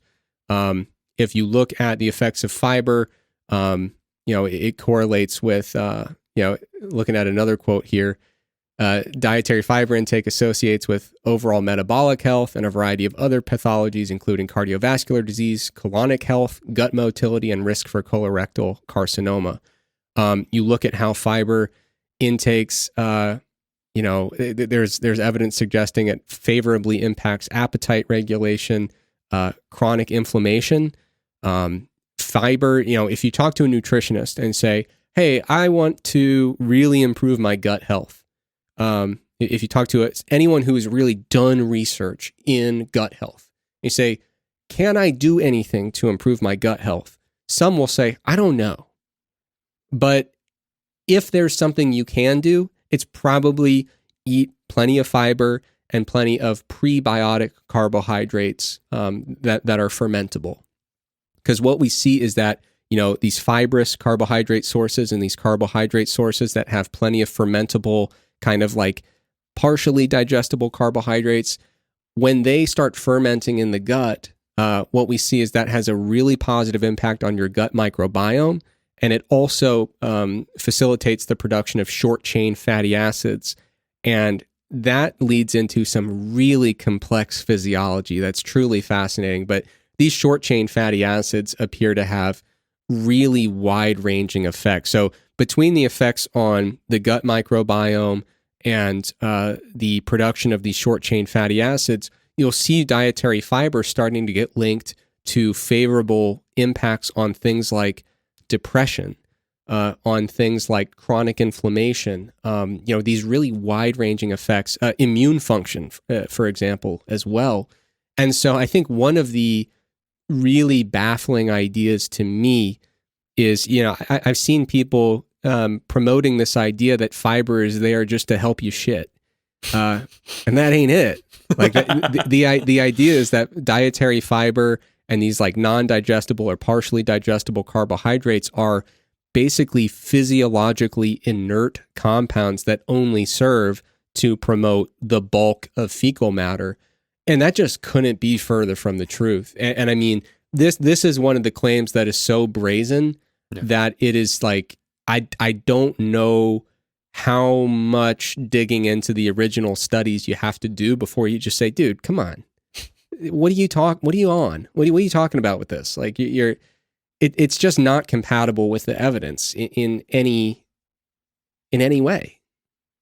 No, Trex, man, there are so many rabbit holes while we've been doing this episode I've thought that we could go down, because it is this discussion, the meta conversation is the interpretation by the general population of, in quotation, science, or then the misrepresentation in the media or in marketing by marketers. I would say I think it's people that are self-interested, if I'm being perfectly honest, that do the most muddying of the waters because they're trying to be hyperbolic with claims in order to incense people or kind of provoke that mammalian emotional response. Like, what? Like, vegetables are killing me? Fiber? I thought fiber was good for me. You mean it's terrible for me? It's like, what's going on? So I'm not even going to go down the rabbit hole of fiber, because I think you did a great job and we could have like a whole episode on fiber. Is there anything else you want to talk about fiber before I snapshot over to, okay. Because the two, I think if we could talk just two, there's so many ways we could go here, but two very quickly, down the road after the secondary one, we'll be talking about the carnivore diet as it would relate to any athlete or anyone that's interested in hypertrophy. And basically, I think to me, when you start talking about what we're most interested in, we're hunks, right? Getting yucky, hypertrophy, strength training as well. We're really like that house of cards really starts collapsing for our specific niche, because we're now talking general population. Then when we start talking about the pursuit of looking just downright filthy. I want to talk though about the appeal to nature fallacy that I do find very interesting, because this is another one, as I was joking about it at the beginning, and yeah, there's maybe a little cynicism there. The idea to strictly follow what they are coining the carnivore diet necessitates, not only in a modern environment, but of all time, conveniences that can only be afforded by society, by like civilization in the 21st century. So you gave the example about like not dying of scurvy, and if you needed, a carnivorous source of that, and you're in Greenland, cool. It's like seal eyeballs. You need to have 2 seals like per family just to not die of scurvy. Vitamin C. The impracticality of this, and how it's also not representative. Like what I find so troubling, because I assume from what I read about the carnivore diet, it's like pre-agricultural society, like recommendations of like food hunter-gatherers, but the representation of like how hunter-gatherers actually ate, how they ate, and how they actually probably ate are misaligned. Is that a fair statement? Like kind of like the central tenets of the carnivore diet, and then what maybe our ancestors were eating, they're not a 1-to-1 ratio. No, I mean, so, and that's the thing, like, I have seen people kind of vaguely implying that you ought to be eating a carnivorous diet because, like, that's what we're supposed to do. That's what hunter-gatherer, groups of people have done in the past and in the present. And that's kind of like the default way for humans to eat. I even saw in one comment directed at me, I saw one instance where someone tried to convince me that humans as a species are carnivores, and that it is like an absurd idea for a human to eat any plant food. Yeah. Which is like, I mean, when you look at a species, there's like a couple things that you figure, like, so Omar, let's say you and I are going on a hike in the park near my house. Sure. And we find a brand new species. I mean, oh my God. And so we call in some organization, whoever's in charge of this shit, say, hey, we'd like to report a new species. The first things they're going to find out about that thing: when does it sleep? Is it nocturnal? Is it not? Then they're going to look at, okay, well, how does it reproduce? Like, that's like a foundational kind of characteristic of any species. One of the things they're going to figure out is this shit a carnivore or not? And humans are not. We're like, like I said, you can eat a carnivore diet. It can be viable to support human life, but that does not mean that like that is the initial kind of setting for human being. But anyway, paper by Ponser in 2018, he was talking about some previous work that had been done on hunter-gatherer societies. And what he said here, this is a quote here. Let's see. Yeah. Nearly all hunter-gatherer populations today and in the recent past are known to have a mix of both meat and plant foods in their diet. Of 265 such populations compiled in a study by Murdoch, only one was reported to subsist on no fish or game. Beyond these broad strokes, dietary diversity is the rule. Across the globe, the human diet is dictated by geography and local ecology. And they have a chart that shows the latitude of the hunter-gatherer society and the percentage of calories coming from plant or animal-based foods. The idea that a hunter-gatherer society is predominantly carnivorous by default is completely at odds with any of the relevant science. And it's kind of at the point where I struggle, when someone makes that argument, I struggle to believe that it is both informed and in good faith. And right. So my question is that argument being made because you are acting not in good faith, or because you're simply not informed on it? But like this research exists. We don't have to guess about hunter-gatherer societies ate, and they are not carnivorous by default, and they are not carnivorous in any large number. Yeah. And Trex, I think, just to quickly go over this, because I think you explained it very well about the carnivore diet as it relates to hunter-gatherers. Can we talk just about the appeal to nature fallacy and how to be charitable to it for someone actually, if we're trying to have a more representative diet of how we would eat pre-agricultural society, how it's not the end of the world if we're talking about the true, like, okay, like I guess you describe what is, and then you said at the beginning, the paleo style diet, or like whatever they say, it's like that's a far less, I would say, hazardous following a diet like that versus like a carnivorous diet. Oh yeah, I mean, like, there are a lot of appeal to nature arguments built into this dietary pattern. For one example, I've seen some people implying that seed oils, like we would never naturally consume that much seed oil because, you have to eat it just unbelievable amount of seeds to get it. And like these seed oils are what's causing this enormous increase in heart disease deaths in the recent 50 years. And they are going to be stunned when they find that deaths from heart disease have been plummeting over the last 50 years. But that's for another time. But yeah, like appeal to nature, you'll see those kind of arguments. Like we are not supposed to eat this in this quantity and therefore it's bad. But, if you wanted to do the appeal to nature thing and not go full carnivore with it and just say like, you know what, I don't know if it's normal to have access to these highly refined grain products. Like that doesn't seem particularly natural to me when I think of like our kind of evolutionary history. So I'm going to just keep it to like, I'll have some meat here and there in quantities that would be reasonably huntable or that we could reasonably scavenge as like a hunter-gatherer. And I'm going to have, some root vegetables and, maybe some other vegetables and fruits and like, hey, maybe I'll stumble upon some honey sometimes and try to get it out without getting stung. But, like you could use the appeal to nature fallacy. And even though it is a fallacy at its core, you could still work your way to a diet that is in the modern, in modern society, when we have access, in certain societies to grocery stores and kind of food on demand, you could create a diet that, even though it's based on appeal to nature fallacies, is still a sustainable, functional, healthy diet that's compatible with most of what we know of nutrition science. And that's really the key word. I'm actually going to borrow a phrase from someone that I disagree with most of their content. But I heard one nutrition scientist who, oddly enough, he pushes plant-based diets a bit too hard. So it's funny because that's kind of the antithesis of this argument. But their tagline that they always say is, let's use what we know. So we haven't solved like what is the perfect human diet that mitigates all possible risk long term, but we can still use some of what we know, right? And so if you use the appeal to nature fallacy to work yourself toward a paleo diet, that kind of shies away from some of these, highly processed oils and highly processed grain products, that's fine. You can put together, a healthy diet in that way that also, does a pretty good job lining up with some of these basic guidelines for keeping your blood lipids in check, for keeping your glycemic control in check, and for fueling whatever type of activity interests you. And so if you're someone who is on the carnivore diet because it just kind of resonates with you and you find the arguments to be compelling, I like I said at the beginning, I'm not trying to talk you into anything or out of anything, but I would encourage you to consider,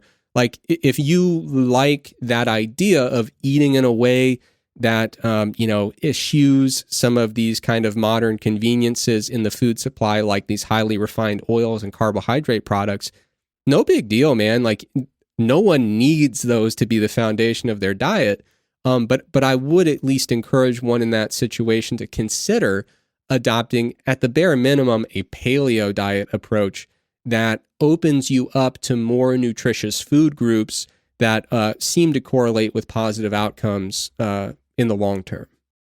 Yeah, I mean, their rationale for why they follow it may be wrong, but it's like as a dietary adherence, like what you're consuming and what the outcome is, it's like when I take a look at it, it doesn't look nearly as bad.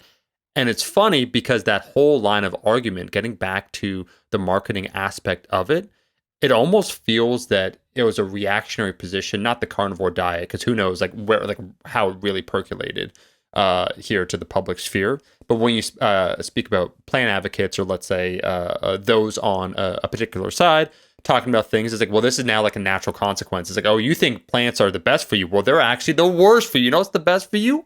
Meat. Yes. So it's like we're in a highly divisive current environment, and so I think it is no surprise when you make content that then has a general appeal, such as that episode, or you get into discourse with people outside of a specific realm, that you start entertaining these different notions and where they, how they arose, I find personally very interesting, where I think there is no debate in our little sphere of, once again, getting yakety yacked.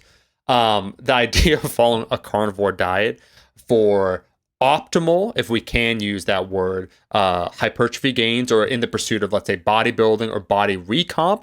I will share a very quick story, and I do find it funny that one of the largest proponents right now of the carnivore diet, I think I don't know, but that individual, the Liver King, where it's like, I'm not going to allege any claims against someone. All I'll say is I've never seen someone naturally that yakety yacked. And when we're talking about the elephant in the room, I can bring up someone else, and I'll say there was a strongman competitor, Trex.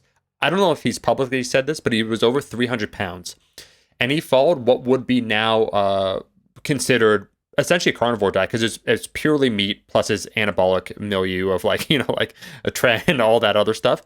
And when I say he was over 300 pounds, and the amount of meat he needed to eat in order just to maintain his weight and whatnot was ridiculous, I was in the same room as him.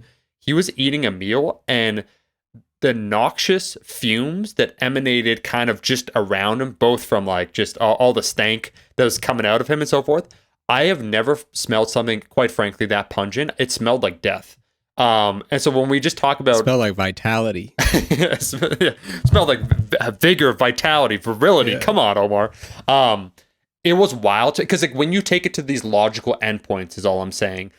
So fine, for either your dietary preference or whatnot, carnivore diet, like it's your thing. It's like when you start trying to scale up then, so you have specific goals. So he was a professional strongman competitor, over 300 pounds. And the amount of calories you need and how your body then can or can't digest like that bulk of meat. I just had to walk in the room one time when this dude was there, and like it's no joke. Like it blew me away. Yeah. You made your medical diagnosis based on just walking in the room and saying, I don't think that's proper digestion. Something is off. Call me crazy, Trex. Yeah. Yeah. I mean, I think it is interesting though. You talk about like, let's forget long-term health ramifications. Let's forget wellness and health. Yeah. And let's just talk about getting jacked. Now, technically, you do have to continue being alive to stay jacked. So that at some point that comes into the equation. But if we're getting all that stuff off the table and we're just talking about like, hey, can I be jacked on a carnivore diet?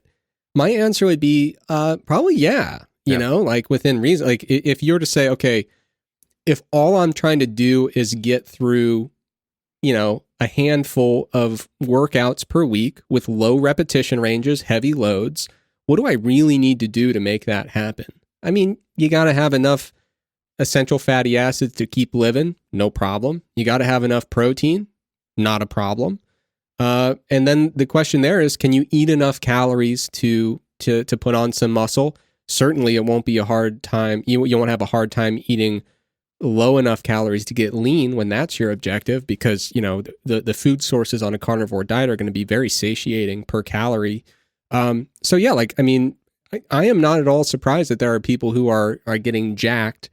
Is it optimal? I would say probably not, because I think if you start pushing higher volume programs, especially with higher repetition ranges, you'll probably want to have a little bit more carbohydrate than you're likely to see in the typical carnivorous diet. But yeah, I think my biggest concerns with a carnivore diet pattern are more about health and wellness and longevity, more so than just like, can I get jacked over the next year? Because I actually think, yeah, over the next year, you probably can get pretty jacked on a carnivore diet, because the reality is, even if it's not optimal, what does it really take to have a diet that permits getting jacked? It doesn't really take that much when you really boil it down.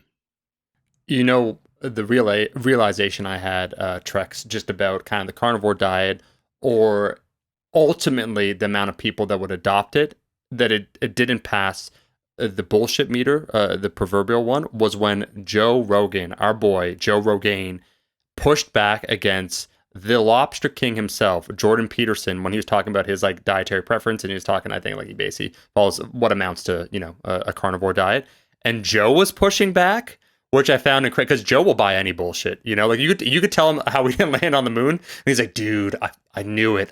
Those NASA photos, they were Photoshop. Like he is willing to believe anything that's contrary to the mainstream narrative. And when my man started pushing back with Kermit the Frog about his dietary preferences, it blew my mind. That's when I knew that it ultimately would be a strong niche that's probably a proponent of it, and no insult intended, but like how it will never scale up. Like, you know how there's the low carb fads, like whatever, the 90s or so forth, that it really will be a contingent of people. When my boy Joe Rogaine basically thought that's a bridge too far, like we didn't land on the moon, yep, I'm buying that, like other crazy stuff, like the government's controlling all of us via like orbital satellites, check that box. Like you just go down the things that he's like buying into. There's a carnivore diet. He's like, I don't know about that. I was like, oh, this is a problem. To be fair though, he did eventually try it, right? I think what did he say? So I could get into the like pop psychology, I think, of this for a minute, very briefly.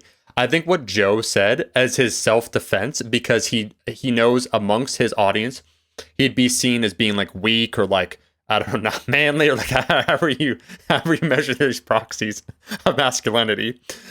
So he said, I tried it, I liked it, but I kept, what did he say? I kept shitting myself or something. I forget. Like he basically had a cop out. Like, I'm not even joking. Like, so he didn't want to say like, dude, it's disgusting, it's not for me. So he had to make up some narrative that like he was blowing out his ass, so he couldn't do it, just to keep his reputation. Like he couldn't say like, bro, like I like a vegetable every now and then. So he had to say like, yeah, I liked it, but I just didn't agree, I guess, with my stomach.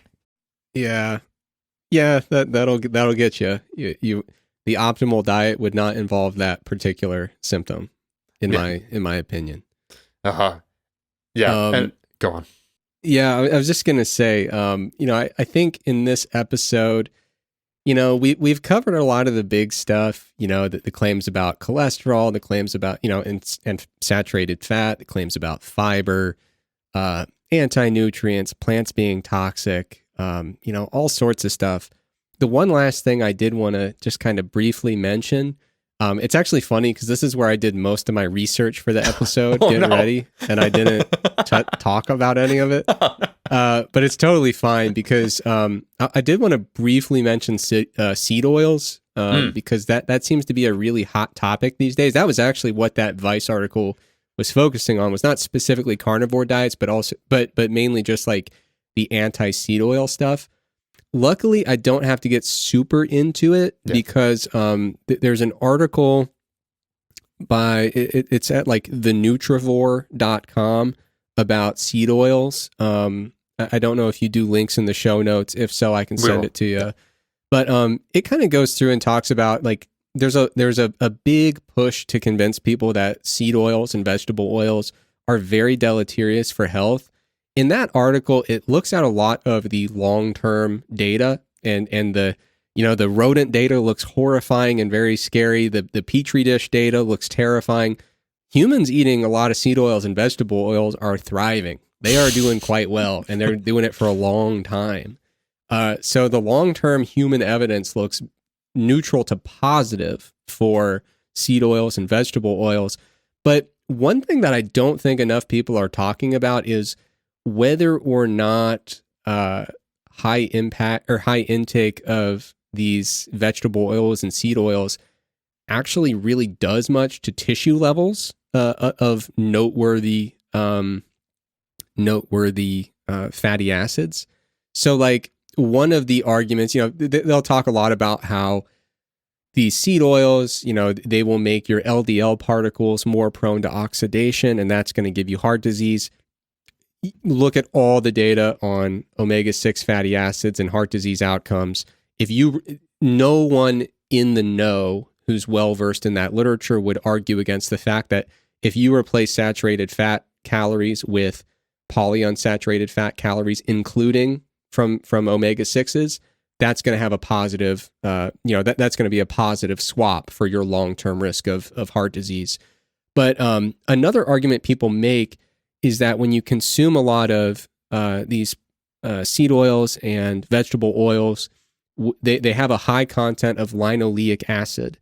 And, a lot of people say, well, if you're consuming these omega-6 oils, or these oils with a lot of omega-6 fatty acids like linoleic acid, what's going to happen is your tissues are going to have a lot more of those fatty acids and cell membranes, and you're just going to be a walking ball of inflammation. Like you're going to have not enough of the good anti-inflammatory omega-3s. You're going to have too much of the pro-inflammatory bad omega-6s in your tissues, in the cell membranes, and it's going to be bad news. But what's really interesting is there have been really well-controlled studies looking at huge ranges in intakes of linoleic acid, this main fatty acid in these vegetable and seed oils. It does not move the needle in terms of the actual tissue membrane composition of arachidonic acid, which is, I don't like to paint fatty acids as being entirely pro or anti-inflammatory, because that's not correct, and it's not a very nuanced perspective. But if you were going to demonize a fatty acid in tissues, in the cell membranes, it would be arachidonic acid. And what's really interesting is the conversion of linoleic acid to arachidonic acid is very poor. It just doesn't happen in really high quantities in humans. And so, ironically enough, huge intakes of linoleic acid, really low intakes, they don't really move the needle for tissue content of these arachidonic acid in membrane.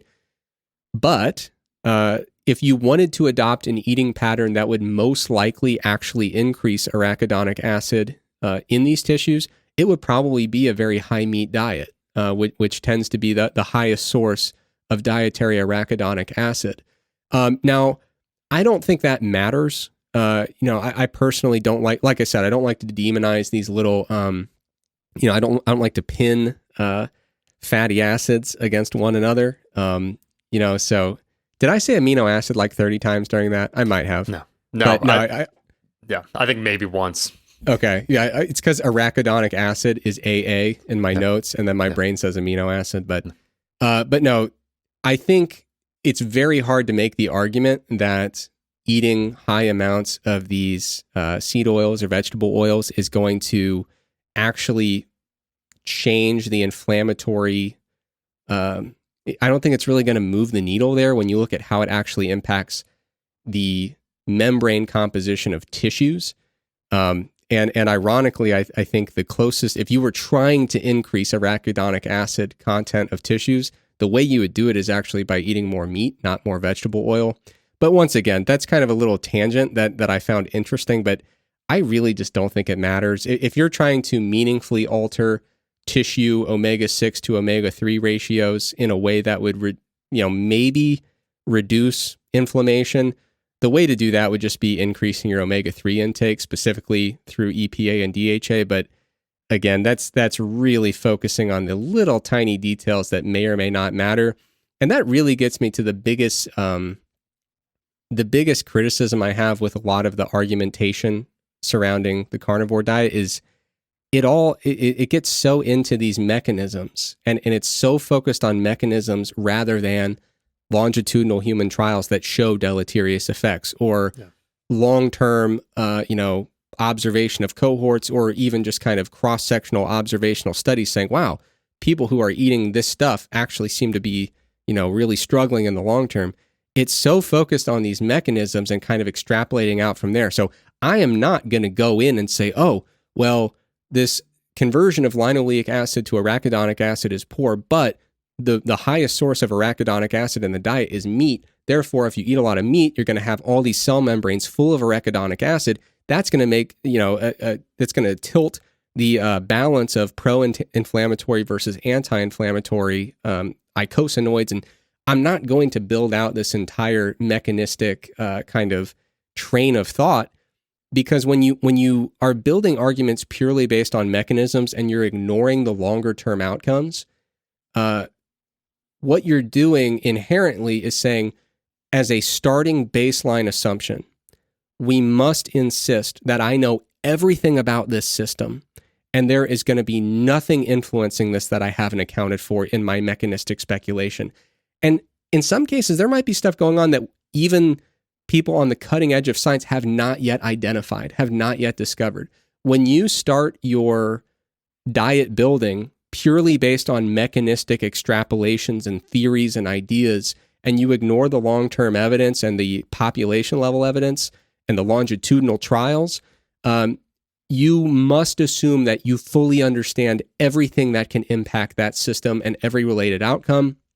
And that's usually a bad assumption. So the reason I bring this up is like, you could make these mechanistic arguments going in completely opposite directions if you wish to, but I'm not going to do that, because when I look at, if that argument's true, then I should see that a strictly vegan diet is way, way, way, way better than an omnivorous diet in long-term outcomes. And I don't believe that to be true. So I have the humility to acknowledge there's probably some shit going on here that I don't understand, or I'm looking way too closely into these mechanisms and overestimating the magnitude of importance. And usually those two things are where these types of mechanistically driven ideas go to die. Is there's some aspect that is not being understood and built into the working model, or it's a whole lot of commotion about something that really doesn't matter that much in terms of the long-term outcome. So you got to be really careful, and that's kind of the broader argument about carnivore diets, and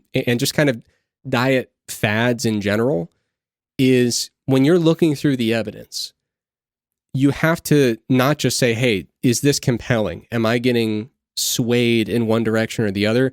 You have to ask yourself, what kind of evidence is this, right? And so if it's all happening in a petri dish or in a mouse, or it's all theoretical, if it's all entirely mechanistic, that should give you pause. What you need to see for something to really be compelling and start influencing your health-related decisions is, okay, there's a mechanistic basis for this, but we also see that in longitudinal outcomes, measurable, clinically relevant changes happen in human beings. And then when we look at the epidemiological evidence, it looks like over time, this stuff actually changes enough to matter and to influence clinically relevant outcomes. So like a great example is, all of this concern about, the reason I brought up seed oils and vegetable oils, there's so much concern being promoted that this is going to increase heart disease risk.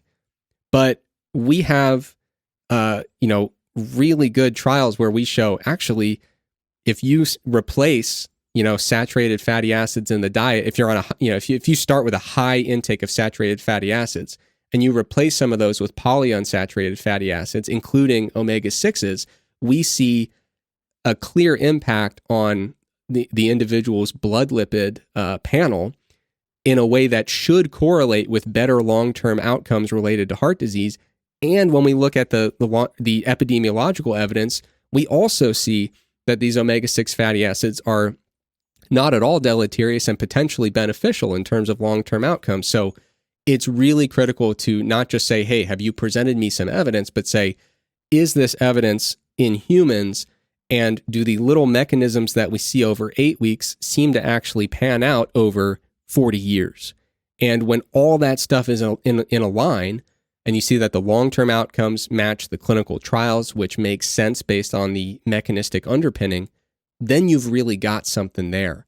But if the whole objective is just to find some mechanism that kind of makes sense, you could make an unlimited number of dietary theories that would frankly never pan out in real life.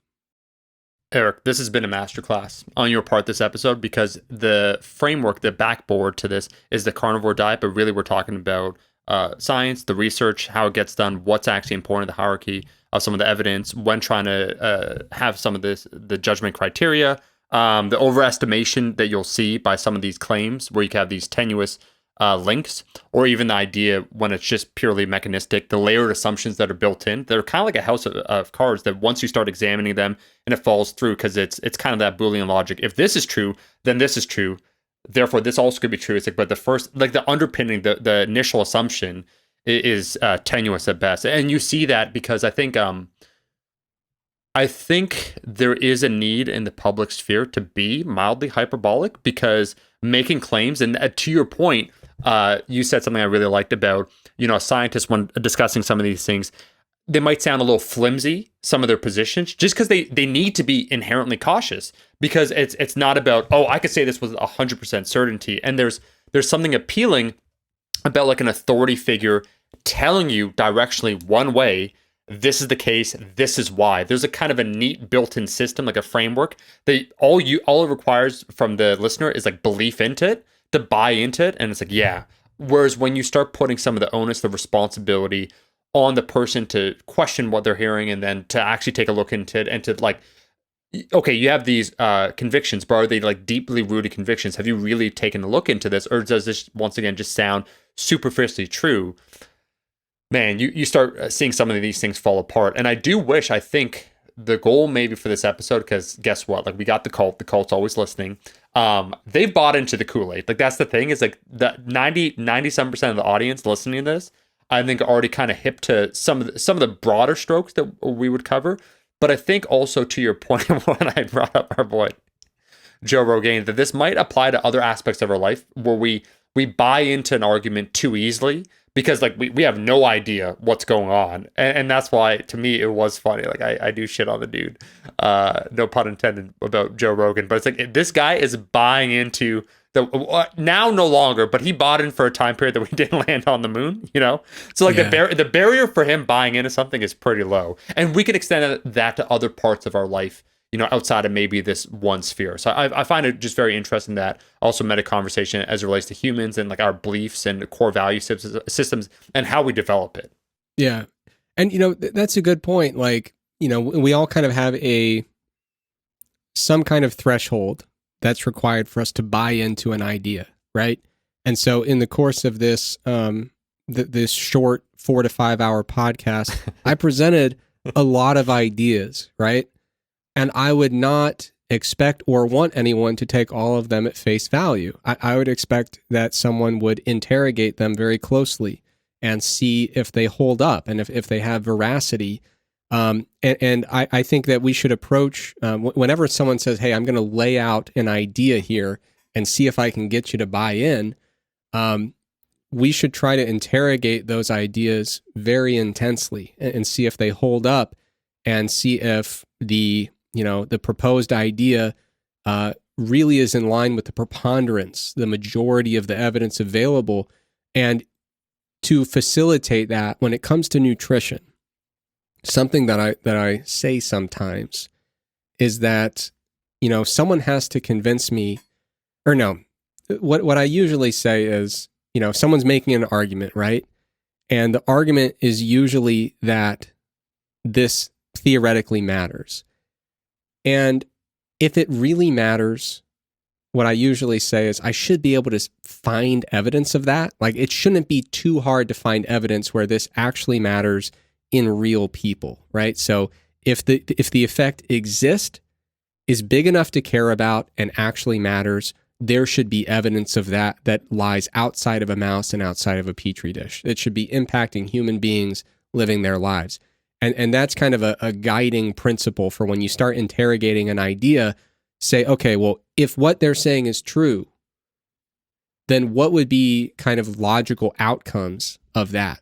And start looking for the evidence of logical outcomes that would be inherently, a direct extension of the claims being made. And with nutrition, if that's like your only guiding principle, I think that can get you a pretty long way in terms of cutting through compelling arguments that are not in line with the actual science. Eric, this is another monster episode. And yeah, around here, Iron Culture, we do the deep dives, right? It's an over 2 hour long podcast. And that Absolutely. is the norm around here. Unlike, I don't know if you've heard of that other podcast with that guy, Aaron Helms, Stronger by Science, but did you know that they try and keep their podcast to around an hour just so they could chill as many times as possible, that app Fit Genie? I've been told by a very reliable source, the guest host, who basically, he's under a tenuous contract. The stipulations that they have there they seem honestly downright draconian. But anyways, I've heard from a reliable source there that they're probably going to be shifting their podcast to exclusively TikToks so they could have a higher frequency of episodes, a lower fidelity of information, but a higher overall amount of promoting essentially their main app, Fit Genie. So yeah. Well, and that would also make sense because if you'll recall, when they started, I think they just did audio and then they incorporated video. Yeah. And so and then it got shorter. So you can see how they've been kind of testing the waters and saying, okay, could we actually do the first ever fitness podcast that is less than 30 seconds long and mostly a visual kind of dance-based form of content? And I think, again, in the spirit of this, today's episode where we talk about taking a little tiny granule of something and extrapolating it to its natural conclusion, I think that will become a TikTok-focused podcast for sure. Yeah. And I don't really follow them too much. All I know is the host, Arid, it's pretty hunky. We must admit that. I mean, you have to recognize the truth when you can recognize the truth. He's just statuesque. But I understand that he has a dancing background, so I think he would be perfectly suited to the TikTok format, where he can kind of convey the nuance of his thoughts with the dance format. So by no means am I trying to insinuate that that's a degradation of quality by Stronger by Science. In fact, it could be an increase. Who's to say? And, sometimes being concise is a beautiful thing. Yeah. You're absolutely true. Around here, we do the deep dives. So I just want to say, Eric, 3 years on, man, it's been fantastic doing this podcast with you. We'll make sure we have it linked in the description, every single reference that we kind of brought up, that you brought up, that would maybe help people that are just interested in more information, or maybe they want to do something. You hear that online? I'm going to do my own research. I'm like, good luck with Google. It's like using my response. It's like, I'm going to do my own research. Is there anything you want to say in closing before we close it up properly that you just want to circle back to for a final say? No, I would say, yes. I changed my mind. Yes. Once again, I just want to reiterate, if you enjoy the carnivore diet, while I've laid out the reasons that I don't think it's kind of the optimal human diet, it's really important to recognize, like, I don't hold that against you as a person. I don't have any interest in trying to talk people out of doing what they want to do or making their own decisions. I just want people to make decisions with the most information possible. So that's kind of the purpose here. I do want to also acknowledge a conflict of interest that I intended to bring up at the beginning. Sure. I do consume. I up until like a year ago consumed an omnivorous diet for my whole life. I do currently consume a vegetarian diet, but I am 100% willing to admit it doesn't have a damn thing to do with nutrition. And even if the science said that the vegetarian diet was costing me 10% of my gains, wouldn't change a thing. I'd take that on the chin and it wouldn't be a problem. So I did want to acknowledge someone might be like, oh my God, there's a vegetarian out here shitting all over the carnivore diet. No, I mean, when Game Changers came out, I tore that thing apart. I stand by every criticism I had, even though I wasn't a vegetarian at the time. That documentary was terrible, man. So like, it's not about just like defending what I currently do. It's about saying, hey, do these arguments actually hold up? Game Changers? Hell no. Like, I would never make the claim that a vegetarian diet is nutritionally superior to a well-constructed omnivorous diet. Like, so I did want to at least get out ahead of that and acknowledge that head on. But like I said, vegetarian guys saying bad things about carnivore, tear the arguments apart, dive into the research. And I think if you dive into it with an open mind, you'll find that some of the kind of core arguments of the carnivore diet don't hold up particularly well. Eric, I have no problem with us being shills for big broccoli. People say, "Oh, like these people support big pharma." Like, big broccoli, I'm fine with. Eric's vegetarian. I say eat your vegetables. It is the cruciferous conspiracy. What can I say? So Absolutely. I just want to thank you, Trex, for doing this with me. As always, I'm going to link everything in the description. Make sure also to follow Trexler. He has the very aptly named Instagram account, Trexler Fitness, where it's no nonsense because it's just all about fitness, as the name would imply, because he's a very straightforward individual. You could help us out by leaving a rating and review. 5 stars is the typical rating that we tend to receive, Trexler. We're not trying to, insinuate once again what you should leave. We're just telling you what everyone else does, and you can follow suit with what you think is best. Hopefully we've instilled enough doubt into your own critical thinking that you will just follow the best practices of what we recommended. At the same time, we are in that eternal war with other health and fitness podcasts, not other fitness podcasts. I think you know this, Trex, where you routinely rank in the top 150 or 100 or whatnot on iTunes. But we're actually ranked. So in fitness, we're ranked highly. Health and fitness, probably at 150. That's because there's probably about 84 sexual health podcasts that supersede our rank. So we might be branching off. There's things that both myself and Trexler have to discuss behind very closed doors, ultimately the direction of the channel, to see about, the growth model and all the other things that we spoke about. But just want to thank everyone for listening to another episode of Iron Culture. We're back now every single Monday. This was a special episode. There's just like a conflict of interest how we couldn't upload this on the Monday. So it's now on the Friday on April 1st. And we'll see you that next episode every single Monday.